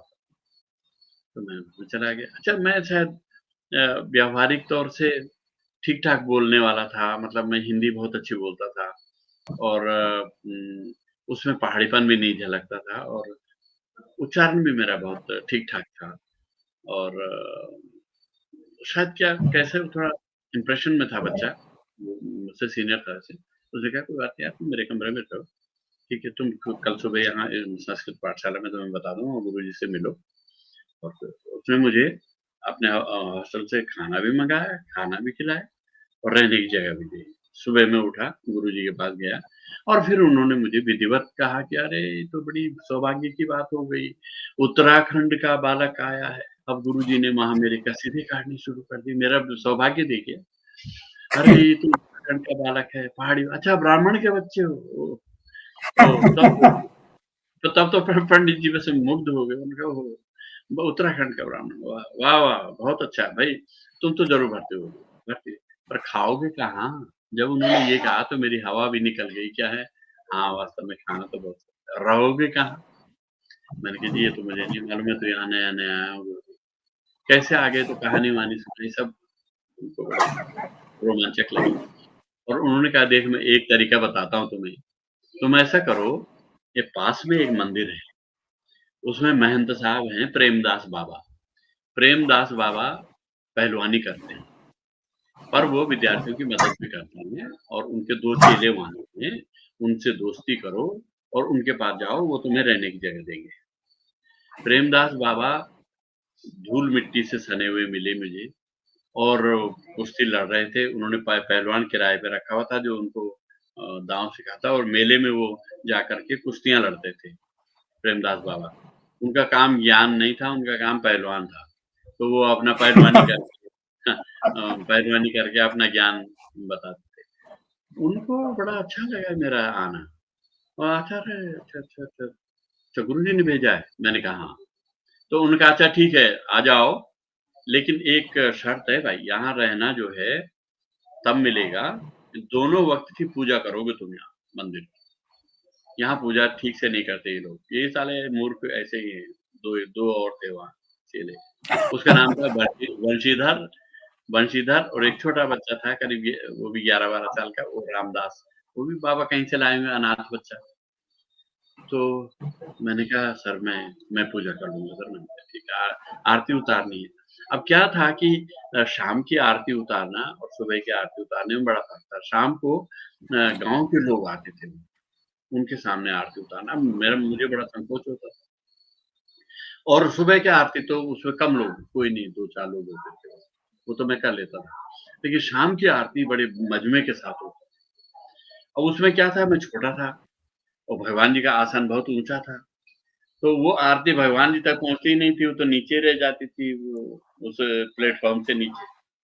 तो तो मैंने फिर क्या किया कि वो एक चौकी लेके उसके ऊपर वहाँ खड़ा होना शुरू किया और भगवान जी के पैरों तक मेरी आरती जाने लगी, नहीं तो वो पैरों तक जाती नहीं थी। तो वहाँ मेरी शिक्षा हुई। वो गाँव कांसली जो है, वैद्यनाथ आयुर्वेद भवन जिनका है, उन जोशी लोगों का है वो गाँव। उनका बेटा एमएलए था उस समय और जयपुर से वो राष्ट्रदूत संपादित करते थे। उन्हीं का अखबार था राष्ट्रदूत। मुझे अगर ठीक से याद है तो यही नाम था राष्ट्रदूत। और ये जो थे इनका कारखाना था झांसी में, वैद्यनाथ आयुर्वेद भवन का कारखाना झांसी में था और वो झांसी में रहते थे। उनके बड़े भाई वहाँ गाँव में रहते थे। तो मैं उनके पास गया और उनके पास गया कहा कि साहब मैं उत्तराखंड से आया हूँ, पहाड़ से आया हूँ और उन्होंने कहा बड़ी अच्छी बात है भाई। तो उन्होंने कहा कि मैं तो कोई मदद इसमें नहीं कर सकता, स्कूल में भर्ती करवा सकता हूँ, भर्ती तो मैंने कहा तो मैं हो गया हूँ, संस्कृत में एडमिशन मिला है सर। सर मेरे पास खाने और रहने की जगह नहीं है। तो उन्होंने कहा भाई अ, खाने के लिए तो ऐसा है कि यहाँ कोई ऐसी व्यवस्था नहीं हो सकती है, पर सोचेंगे, थोड़ा समय दो हमें, हम विचार करेंगे और जहाँ तक रहने का सवाल है वो तो भाई हॉस्टल में तो जगह मिल नहीं सकती तुम्हें क्योंकि संस्कृत वालों के लिए हॉस्टल नहीं है। ये अंग्रेजी के विद्यार्थी हैं सब, उनके लिए तो हॉस्टल है। संस्कृत वाले अपना करें और संस्कृत विद्यालय हमने खोल रखा है। तो मैंने कहा सब ठीक है। तो गुरुजी ने कहा कि तुम महंत जी के पास जाओ। महंत जी ने कहा कि आ जाओ तुम, पुजारी बनो यहाँ।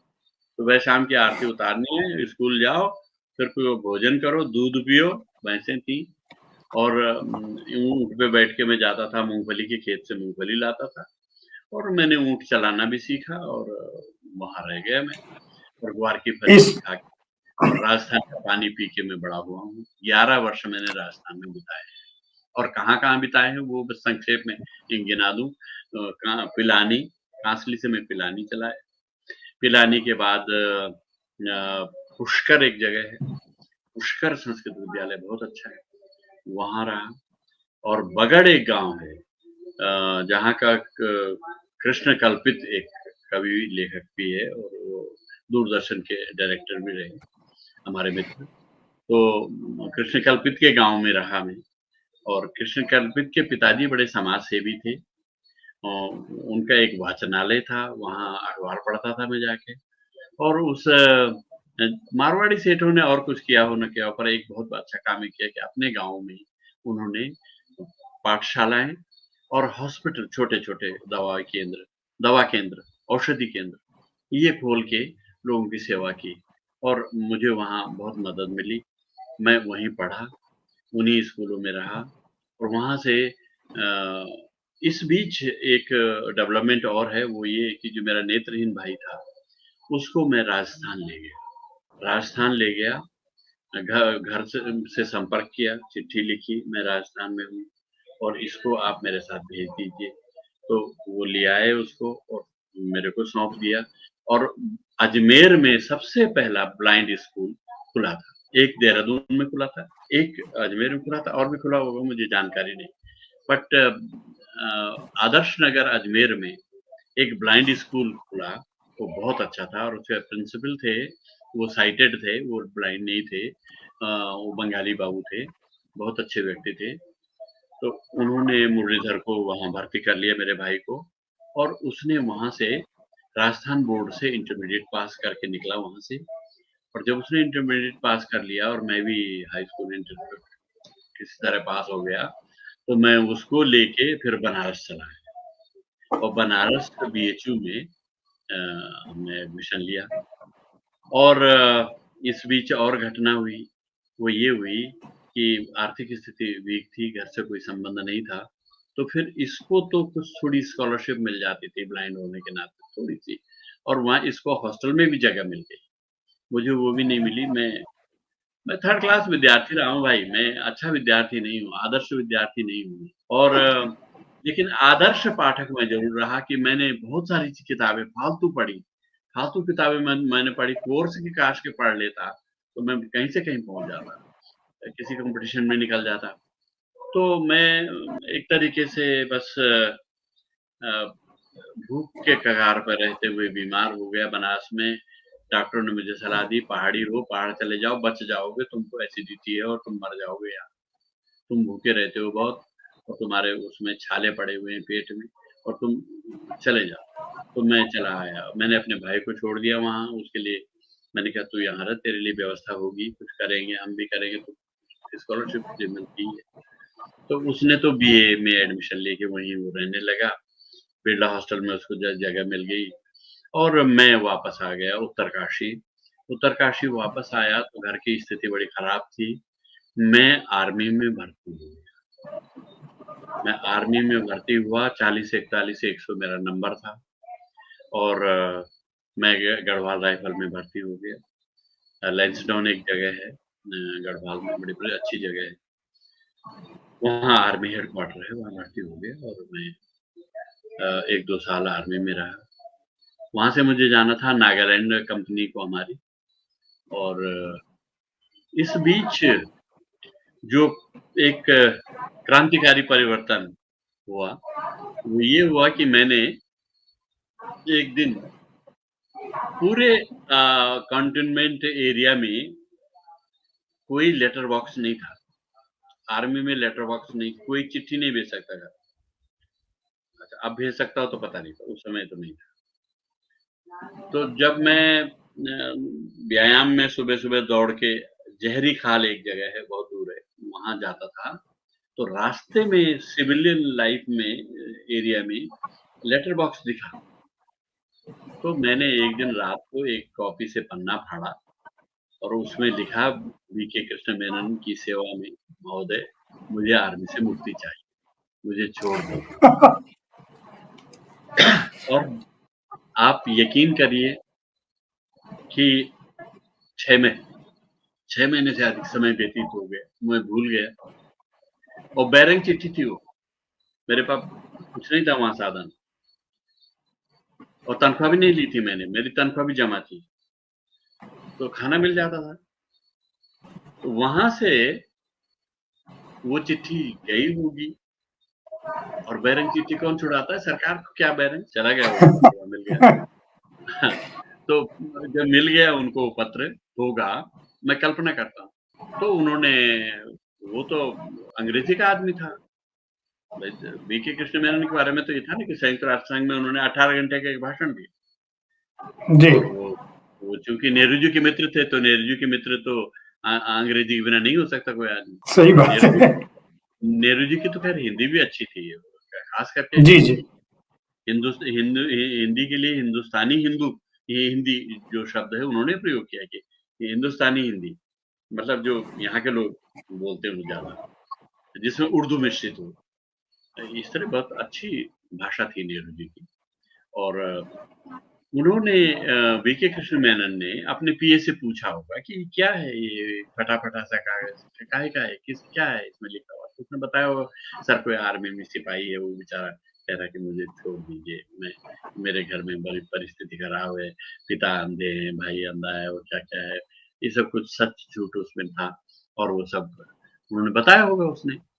उसने कहा फिर लिख दो कि अगर ये जाना चाहता तो छोड़ दो, क्या और कोई भर्ती हो जाएगा यार, जाना चाहता जाने दो। अब ये ऑर्डर आया होगा शायद। तो मेरा आर्मी में ये होता है कि मतलब आप अपने बारे में और अपनी स्थितियों आर्मी संबंधी स्थितियों के बारे में कोई डिक्लेरेशन नहीं कर सकते किसी से। जी और बताना भी नहीं चाहिए, ठीक है, नॉर्म्स के हिसाब से। तो एक तरह का क्राइम है ये कि आपने सीधे डिफेंस मिनिस्टर को लिख दिया। मतलब मैं सीधे अगर शिक्षा विभाग में भी रहा मैं टीचर, अगर मैं डीआईएस को लिखूँ सीधे, तो हेडमास्टर मेरा जवाब तलब करेगा कि तुमने कैसे लिख दिया सीधे, उनको मुझे लिखते। तो खैर, वहाँ ये हुआ कि साहब इसे कोर्ट मार्शल किया जाए, अब इसने बदतमीजी की।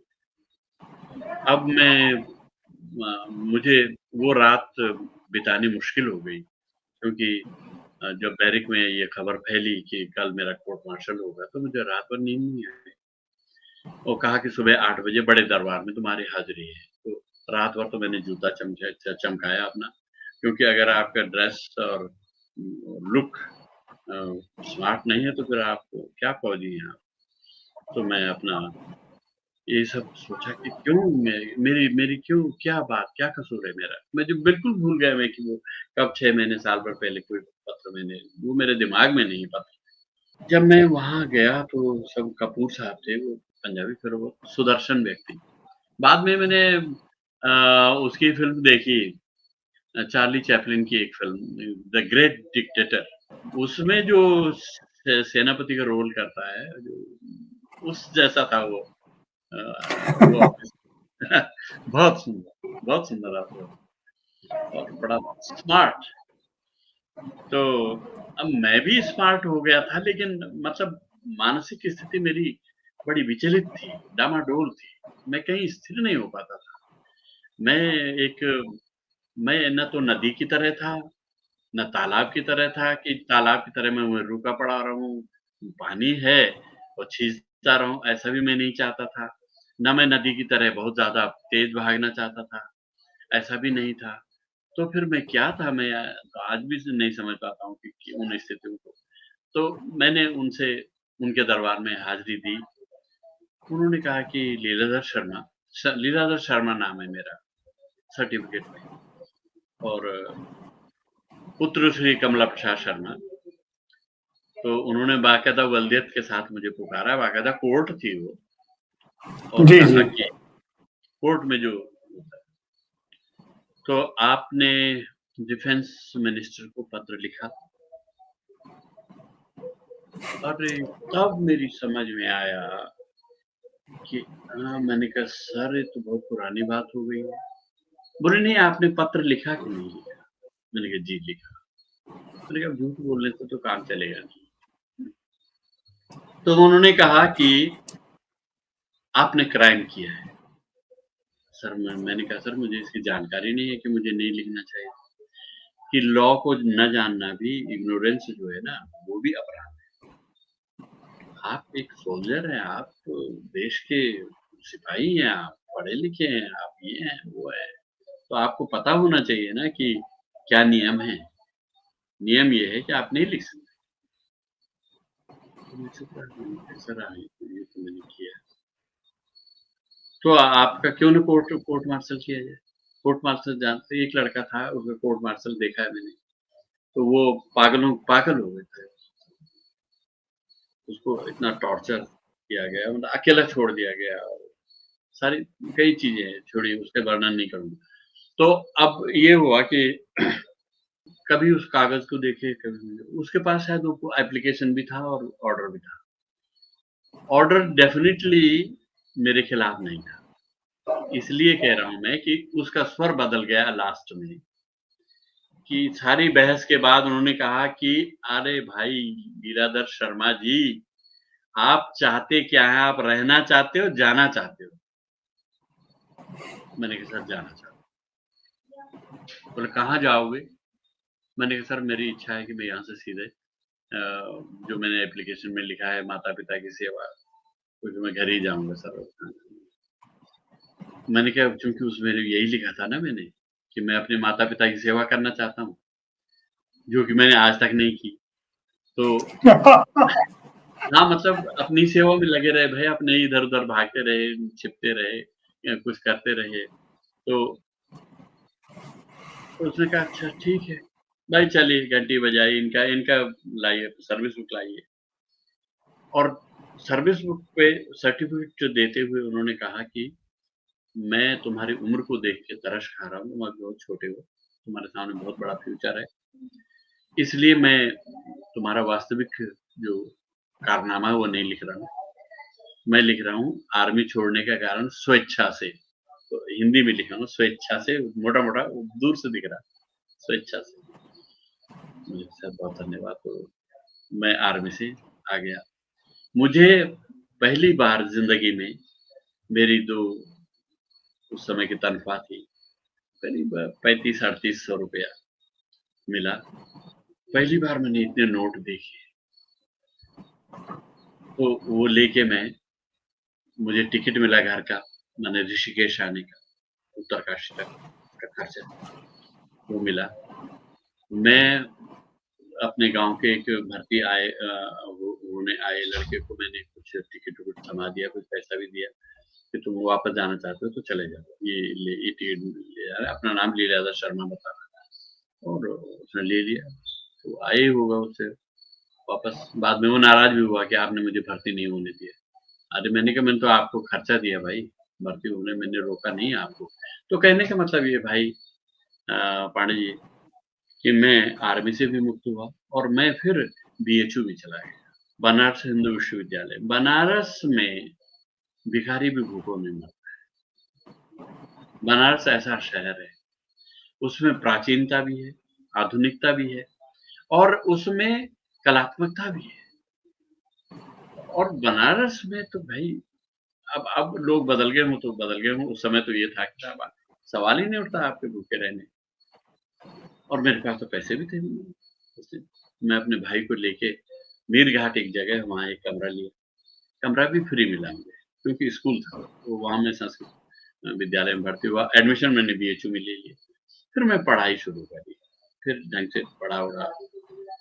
पर इस प्रकार से पब्लिक सर्विस कमीशन टीचिंग भी की मैंने, टीचिंग भी छोड़ी। फिर पब्लिक सर्विस कमीशन से मैं इंफॉर्मेशन सर्विसेज के लिए सेलेक्ट हुआ, यूपी पब्लिक सर्विस कमीशन से, और उत्तर प्रदेश के सूचना विभाग में आ गया। और वहाँ से मैं तथाकथित डिप्टी डायरेक्टर वगैरह होके रिटायर हुआ। और अब मैं आपके सामने हूँ। अब बताइए आपके क्या सवाल है? मेरा सवाल ये है कि कविताओं की तरफ आपकी रुझान कैसे हुई, एक। हाँ। और दूसरा, जिस ईश्वर की आपने सेवा की शुरुआती दिनों में, जब आप संघर्ष कर रहे थे और मंदिर में आपको जगह मिली, आपकी कविताओं से दो पंक्तियां, मतलब दो कविताओं की कुछ पंक्तियां मैं पढ़ रहा हूं। मेरा ईश्वर मुझसे नाराज है क्योंकि मैंने दुखी न रहने की ठान ली। न दुखी रहने का कारोबार करना है, न सुखी रहने का व्यसन।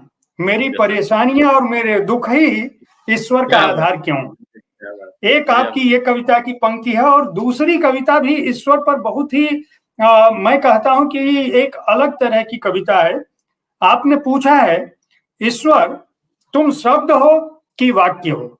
ईश्वर तुम शब्द हो कि वाक्य हो, अर्ध विराम हो या पूर्ण विराम, संबोधन हो या प्रश्न चिन्ह, न्याय हो या न्याय शास्त्री, जन्म हो कि मृत्यु, या तुम बीच की उलझन में निराश संभोग हो। ईश्वर के साथ संभोग का प्रयोग, ईश्वर के अस्तित्व पर सवाल और अपने दुख से ईश्वर को देखने की जो क्षमता है, मतलब मैं पहली बात कविता की तरफ आपकी रुचि कैसे हुई, और दूसरी रुचि तो हुई, लेकिन ऐसी कविताएं जिनमें आध्यात्म और जीवन, मनुष्य और ईश्वर दोनों का जो द्वंद्व है और जो तर्क है, यह कैसे? आपका प्रश्न बहुत अच्छा है और आपकी दृष्टि भी बहुत अच्छी है और इसमें जो संभोग शब्द का इस्तेमाल हुआ है, वो संभोग केवल उत्पादन की प्रक्रिया के लिए इस्तेमाल हुआ है, क्योंकि ईश्वर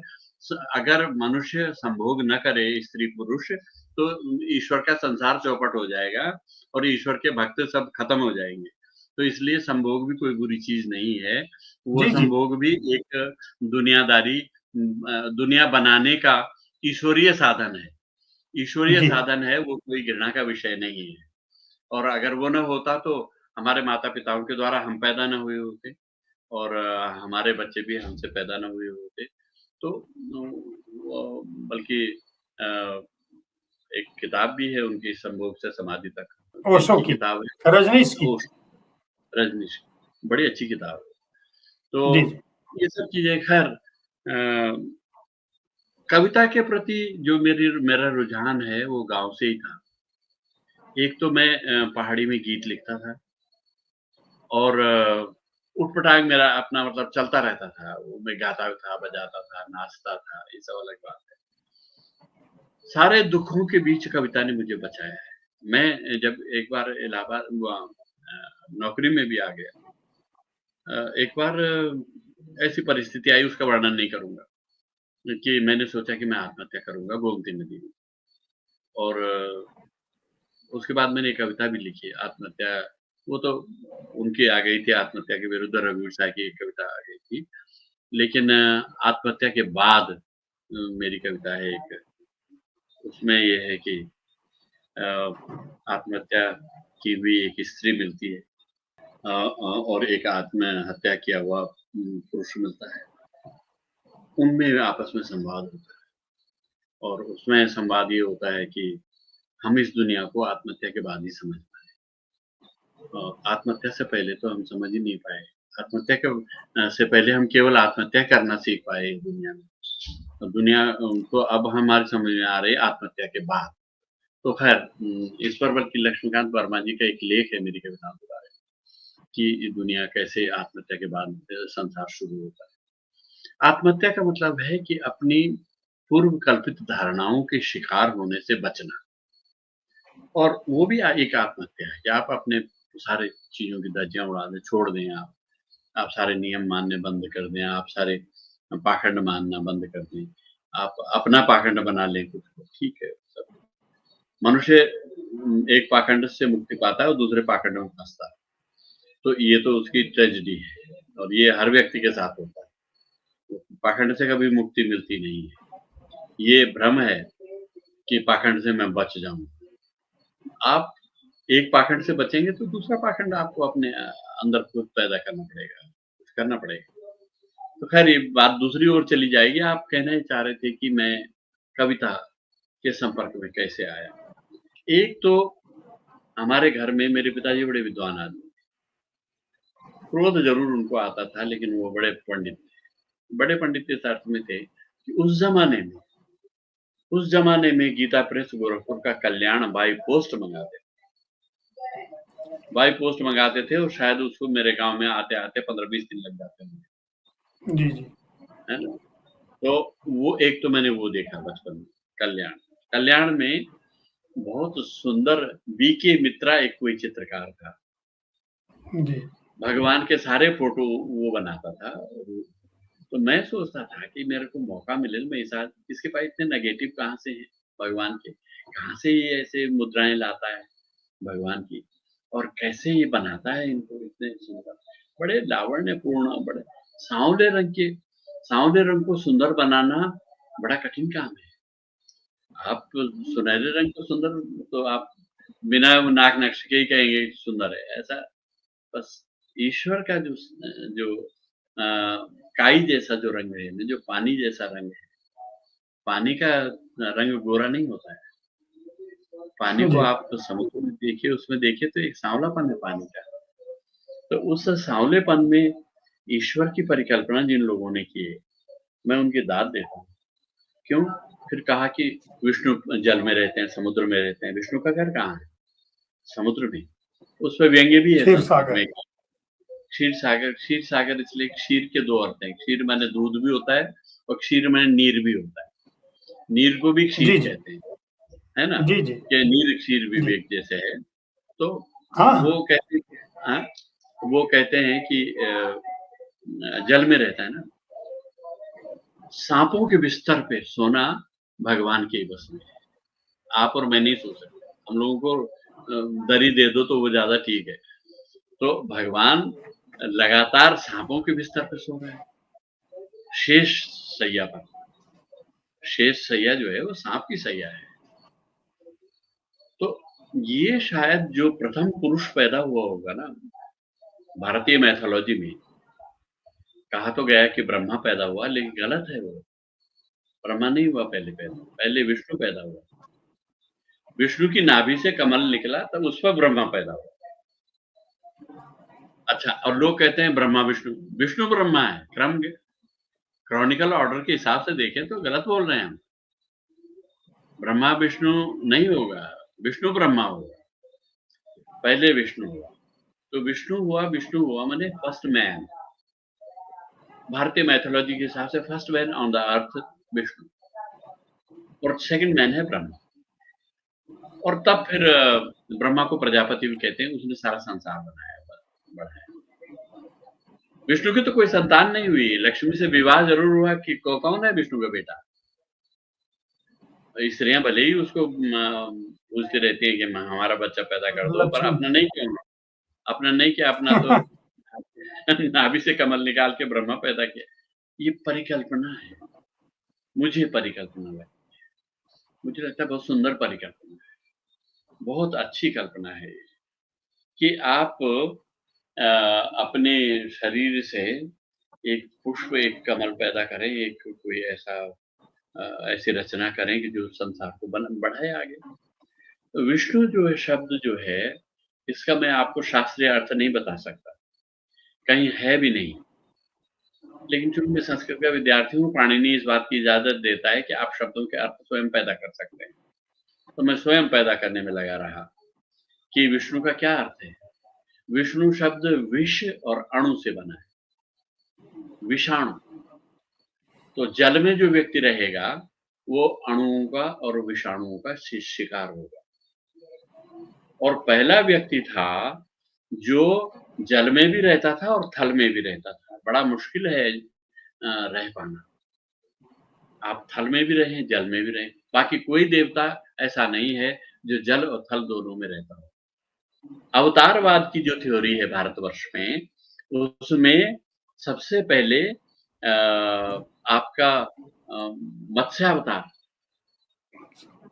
भगवान पहले विष्णु के रूप में नहीं आए। ये परिकल्पना बहुत सुंदर है। इसको साइंस भी कहती है कि मत्स्य, कूर्म इत्यादि के बाद मनुष्य आया है।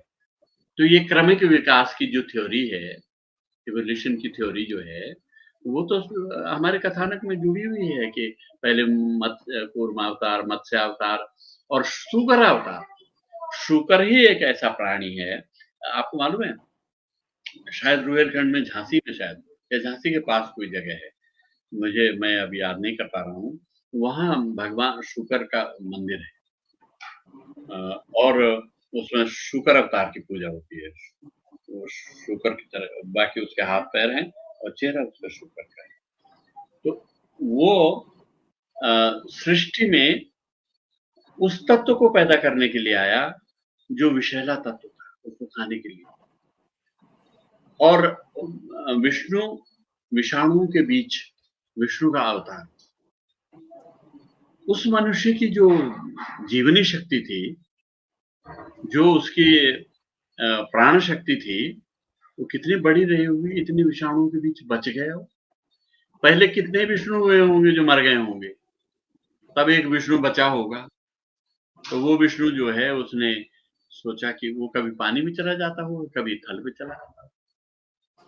क्योंकि कुछ भोजन उसको वहां मिल जाता था, कुछ भोजन उसको बाहर मिल जाता था।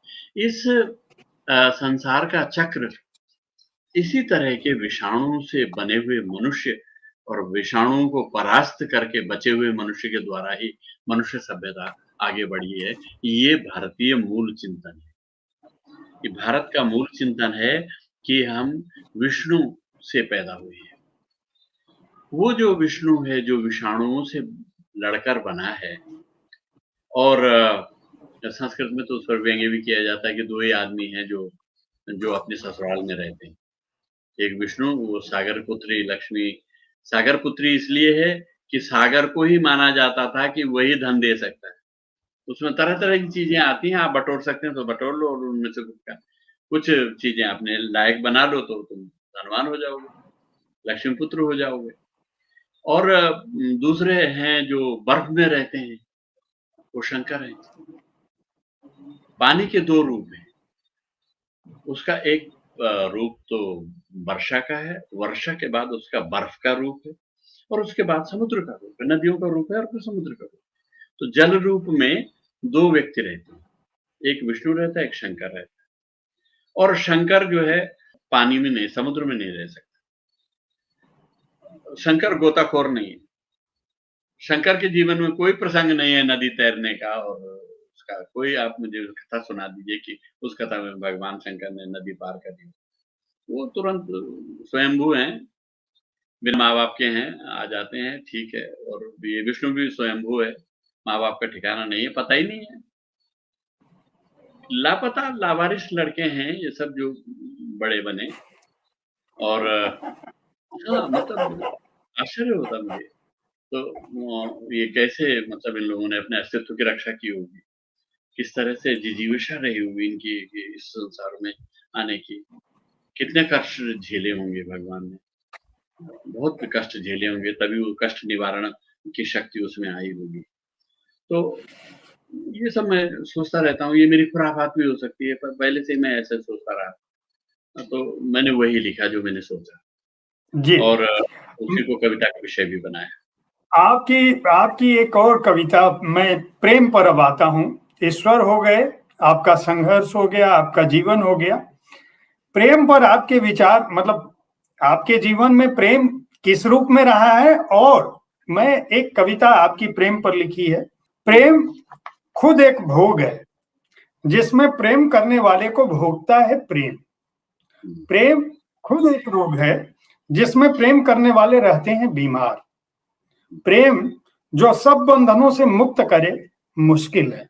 प्रेमी जनों को चाहिए कि वे किसी एक के ही प्रेम में गिरफ्तार न हो। प्रेमी आए और सबके प्रेम में मुब्तिला हों। नदी में डूबे पत्थर की तरह वे लहरें नहीं गिनते, चोटें गिनते हैं, और पहले से ज्यादा चिकने, चमकीले और हल्के हो जाते हैं। प्रेम फालतू का बोझ उतार देता है, यहाँ तक कि त्वचा भी। यहाँ तक कि त्वचा भी। यहाँ तक कि त्वचा भी। त्वचा भाई, प्रेम की मेरी धारणाएं भिन्न है। भारत की हिंदी कविता में जो प्रेम है, वो उससे ऐसा प्रेम मेरा नहीं, और मैं होना भी नहीं चाहता था, न करना चाहता था। देखिए, प्रेम के कई रूप हैं। प्रेम के, एक तो स्त्री और पुरुष का प्रेम होता है, एक प्रकृति और मनुष्य का प्रेम होता है, एक वस्तुओं और उनकी उपयोगिता और मनुष्य का प्रेम होता है। आप किसी चीज से प्रेम करते हैं तो इसलिए करते हैं कि उसकी उपयोगिता बहुत अच्छी है। ये आप एक अच्छी चद्दर लाते हैं, एक अच्छा शर्ट लाते हैं, एक अच्छा कमीज लाते हैं अपने लिए, तो उपयोगिता की दृष्टि से लाते हैं, तो वो प्रेम है आपका। और भले आप उसके लिए पैसा खर्च करते हैं, लेकिन वो जो कपड़ा है, जिसके आपकी शर्ट है या आपकी चद्दर है, आपके जो भी सामान है घर में, वो कारीगरों ने बनाया है, और तमाम लोगों के हुनर का जो प्रेम है, वो उसमें ढला हुआ है। और चाहे आप गिलास में देखें, चाहे आप चद्दर में देखें, चाहे आप कुर्सी में देखें, चाहे आप मेज में देखें, चाहे जूते में देखें, तो जो तमाम लोगों के हुनर हैं, उनसे प्रेम पनपता है, बढ़ा है। प्रेम केवल स्त्री पुरुष का ही मामला नहीं है। नामवर जी ने इस किताब पर कहा था उनका वाक्य मुझे याद आ रहा है। उन्होंने कहा कि जगूड़ी ने प्रेम को बहुवचन बना दिया है। प्रेम एक वचन है, एक वचन है, जितने लोग उतने प्रेम, माने जितने हाँ। तो बहुवचन हो गया ना, जितने लोग उतने प्रेम। ये उन्होंने ठट्ठा करते हुए एक दिन अपने भाषण में कहा कि जितने लोग उतने प्रेम। भाई भय भी शक्ति देता है, बताओ कमाल है यार। हम तो सोचते थे कि शक्ति ही भयभीत होने से रोकती है, तो तुम कहते हो कि भय भी शक्ति देता है। ये अद्भुत वाक्य विन्यास है और अच्छी कविता है वगैरह वगैरह। तो मैं अपनी तारीफ नहीं कर रहा हूँ, मैं सिर्फ ये बता रहा हूँ कि दृष्टि होती है, दृष्टि हर व्यक्ति में होती है। हम लोग क्या है कि जो नेत्रहीन है, मेरा तो भाई नेत्रहीन है, तो मेरा भाई नेत्रहीन है, दृष्टिहीन नहीं है। हम ये नहीं जानते हैं कि नेत्रहीनों में भी दृष्टि होती है, वो भी रास्ता ढूंढ लेते हैं, वो भी चलते हैं, वो भी जाते हैं, वो खाना बनाते हैं, कपड़े धोते क्या हैं, बात। नहाते हैं और घर के अन्य कार्य करते हैं और रिश्ते निभाते हैं। तब कहते हैं ये दृष्टिहीन है। कल अमिताभ बच्चन भी बोल रहे थे, एक लड़की जो जिसने 1 करोड़ रुपए जीता है कल, उसको अमिताभ बच्चन ने कहा ये दृष्टिहीन है। दृष्टिहीन नहीं है वो चक्षुहीन है, आंख वो नेत्रहीन है। आप अंधे को नेत्रहीन कह सकते हैं, दृष्टिहीन नहीं कह सकते। दृष्टिहीन, दृष्टि जो है दूसरी चीज है। अगर दृष्टि दूसरी चीज न होती तो सपनों में आपको दिखाई न देता, फिर तो आंखें बंद है तो आपको दिख ही नहीं देता। तो जो आंखें काम नहीं कर रही, आपकी दृष्टि काम कर रही है ना। तो दृष्टि को हम लोग इस रूप में नहीं देखा कि एक ऐसा उपादान है दृष्टि, जो कि हमें डायरेक्शन भी देता है और हमें हमारा सारा परिदृश्य बदल देता है। दृष्टि अलग चीज है। पर इतना जरूर है कि अगर आपने कोई चीज देखी नहीं है तो आप उसको कल्पना में भी नहीं देख सकते। तभी देख सकते हैं जब आपने उसे देखा हो। तो जिन्होंने देखा, सूरदास इसलिए कहते हैं कि सूरदास बचपन से अंधे नहीं थे। उन्होंने सारे रंग देखे थे, ढंग देखे थे, सारा कौशल देखा था मनुष्य का, और बाद में अंधे हुए 30-35 साल के उन्होंने। और तब से उनके अंदर इतनी सुंदर वासनाएं हैं, इतने सुंदर रंग हैं, इतने सुंदर चेतनाएं हैं, इतना सुंदर नाट्य है सुर में। क्या कोई कोई नेत्रहीन ऐसा कर सकता है? मतलब मैं क्या बताऊं आपको कि मतलब हम कैसे शब्दों के प्रयोग हम गलत ढंग से करते हैं। प्रेम जो है मेरे लिए एक बहुत अनिवार्य शक्ति है मनुष्य। वो अपने भाई से, अपने बच्चों से, अपनी बेटी से, अपनी माँ से, अपनी बहन से, अपने तमाम रिश्तों से आप प्रेम करते हैं। केवल स्त्री पुरुष वाले ही प्रेम प्रेम नहीं है, वो लिमिटेड प्रेम है पर अनिवार्य प्रेम है। ठीक है, वो ठीक है। मैं तो ये कहता हूँ कि जो समलैंगिक संबंध हैं उनमें भी लोग प्रेम बताते हैं और होता होगा, होता भी होगा और होता होगा, होता है। लेकिन मैं उसके पक्ष में इसलिए नहीं हूँ कि उससे एक मनुष्य की उत्पत्ति के सिद्धांत के विरुद्ध है वो। क्योंकि वो अगर सभी लोग समलैंगिकता का आचरण करें तो सृष्टि खत्म हो जाएगी, कोई आएगा नहीं नेक्स्ट मैन, अगला व्यक्ति नहीं आएगा, वो कविता सुनाने भी नहीं आएगा, कविता करने भी नहीं आएगा और समलैंगिकता करने भी नहीं आएगा। एक आदमी आगे नहीं बढ़ाएगा इस संसार को, ये ठीक है, वो न बढ़ाए कोई बात नहीं, पर ऐसा न करे कि रास्ता ही बंद हो जाए। ऐसा न करे, मैं ये समझता हूँ। इसमें हो सकता है कुछ लोगों को बुरा भी लगे, लेकिन चलिए मैं उनसे जो नाराज हैं उनसे माफी चाहता हूँ। मैं प्रेम को एक अष्टछाप की तरह नहीं देखता हूँ कि ऐसा होता है प्रेम। नो, प्रेम हो जाता है। प्रेम किसी भी तरह हो सकता है, तरह तरह का होता है, अनेक तरह का होता है और प्रेम एक तरह का नहीं होता। जितने व्यक्ति हैं उनके अपने अपने प्रेम हैं, अपने अपने तौर तरीके हैं, अपने अपनी फाइंडिंग्स है, अपने अपनी नियतियां हैं, अपना अपना रिजल्ट है। वो प्रेमों के रिजल्ट भी अलग अलग।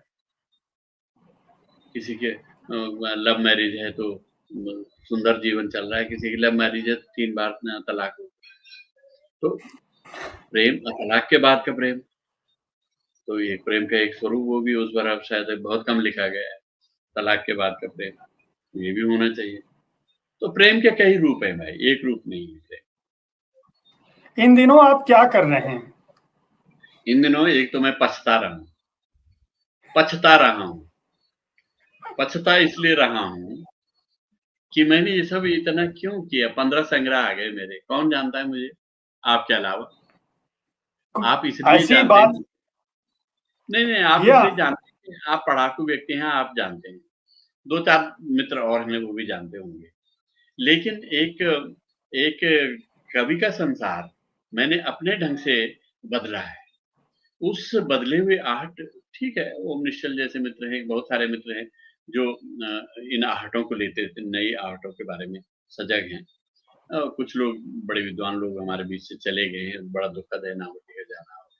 बहुत से लोगों का, हमारे मित्र मंगलेश डबराल चले गए, तो इस तरह हमारे मित्र भी चले गए और हमें भी जाना है। लेकिन सवाल ये है कि मनुष्य का जो पछतावा है, अंत में वही उसके काम आता है। वो सही समय पर पछता पाया कि नहीं पछता पाया। जैसे कहते हैं ना, पछताओगे, तो कब पछताऊंगा? तो मैं पछताने वाले युग से चल रहा हूँ इस समय, तो मैं पछता रहा हूँ। उत्तराखंड में मुझे आपसे कोई नहीं, मैं बता रहा हूँ आपको, उत्तराखंड की सरकार तो मुझे जानती नहीं है, उत्तराखंड के लोग मुझे जानते नहीं है। तो पता नहीं, कुछ लोग, कुछ मित्रगण हैं जो कविता के मुरीद हैं, थोड़ा बहुत जानते होंगे।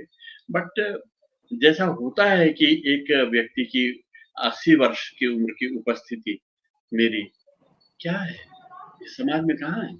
उत्तराखंड के समाज, उत्तर प्रदेश में थी।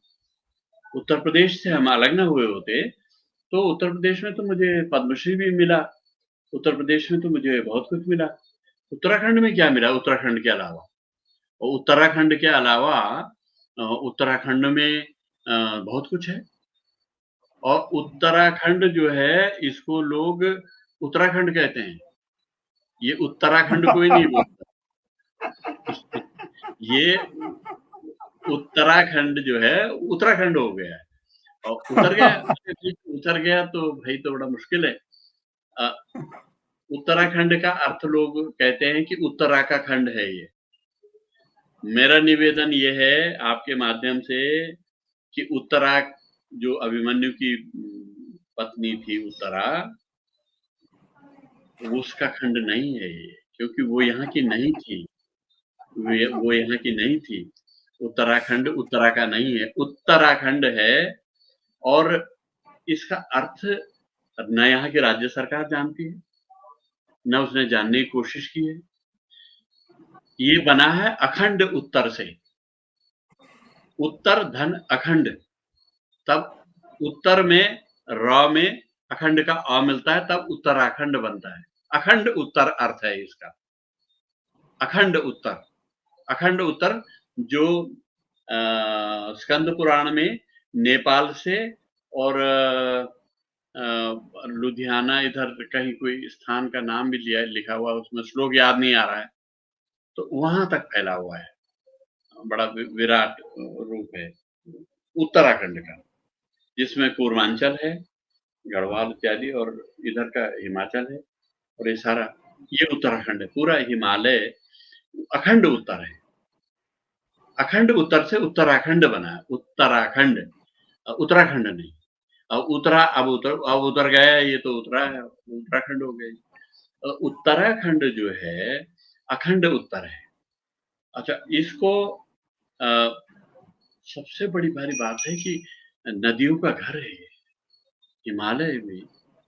हिमालय में जो पानी गिरता है वो बर्फ के रूप में बदल जाता है। वो प्रकृति का एक पानी घर है, ये प्रकृति का पानी घर। तो मुझे अच्छा लगता है कि प्रकृति का एक पानी घर भी है। पानी घर समुद्र नहीं है, समुद्र तो केवल खजाना है, वहां पानी जमा होता है, पैदा तो यहाँ होता है। आपसे बातचीत करके बहुत अच्छा लगा, और साहित्य तक के श्रोताओं को बता दूं कि मैं अगले हफ्ते फिर ऐसी ही किसी एक शख्सियत के साथ उपस्थित होऊंगा। आप बातें मुलाकातें देखते रहें और इस कार्यक्रम पर जगुड़ी जी की बात पर और उन्होंने जो भी बातें कही हैं, चाहे वह ईश्वर की हैं, प्रेम पर हैं, उन पर अपनी राय से हमें जरूर अवगत कराएं।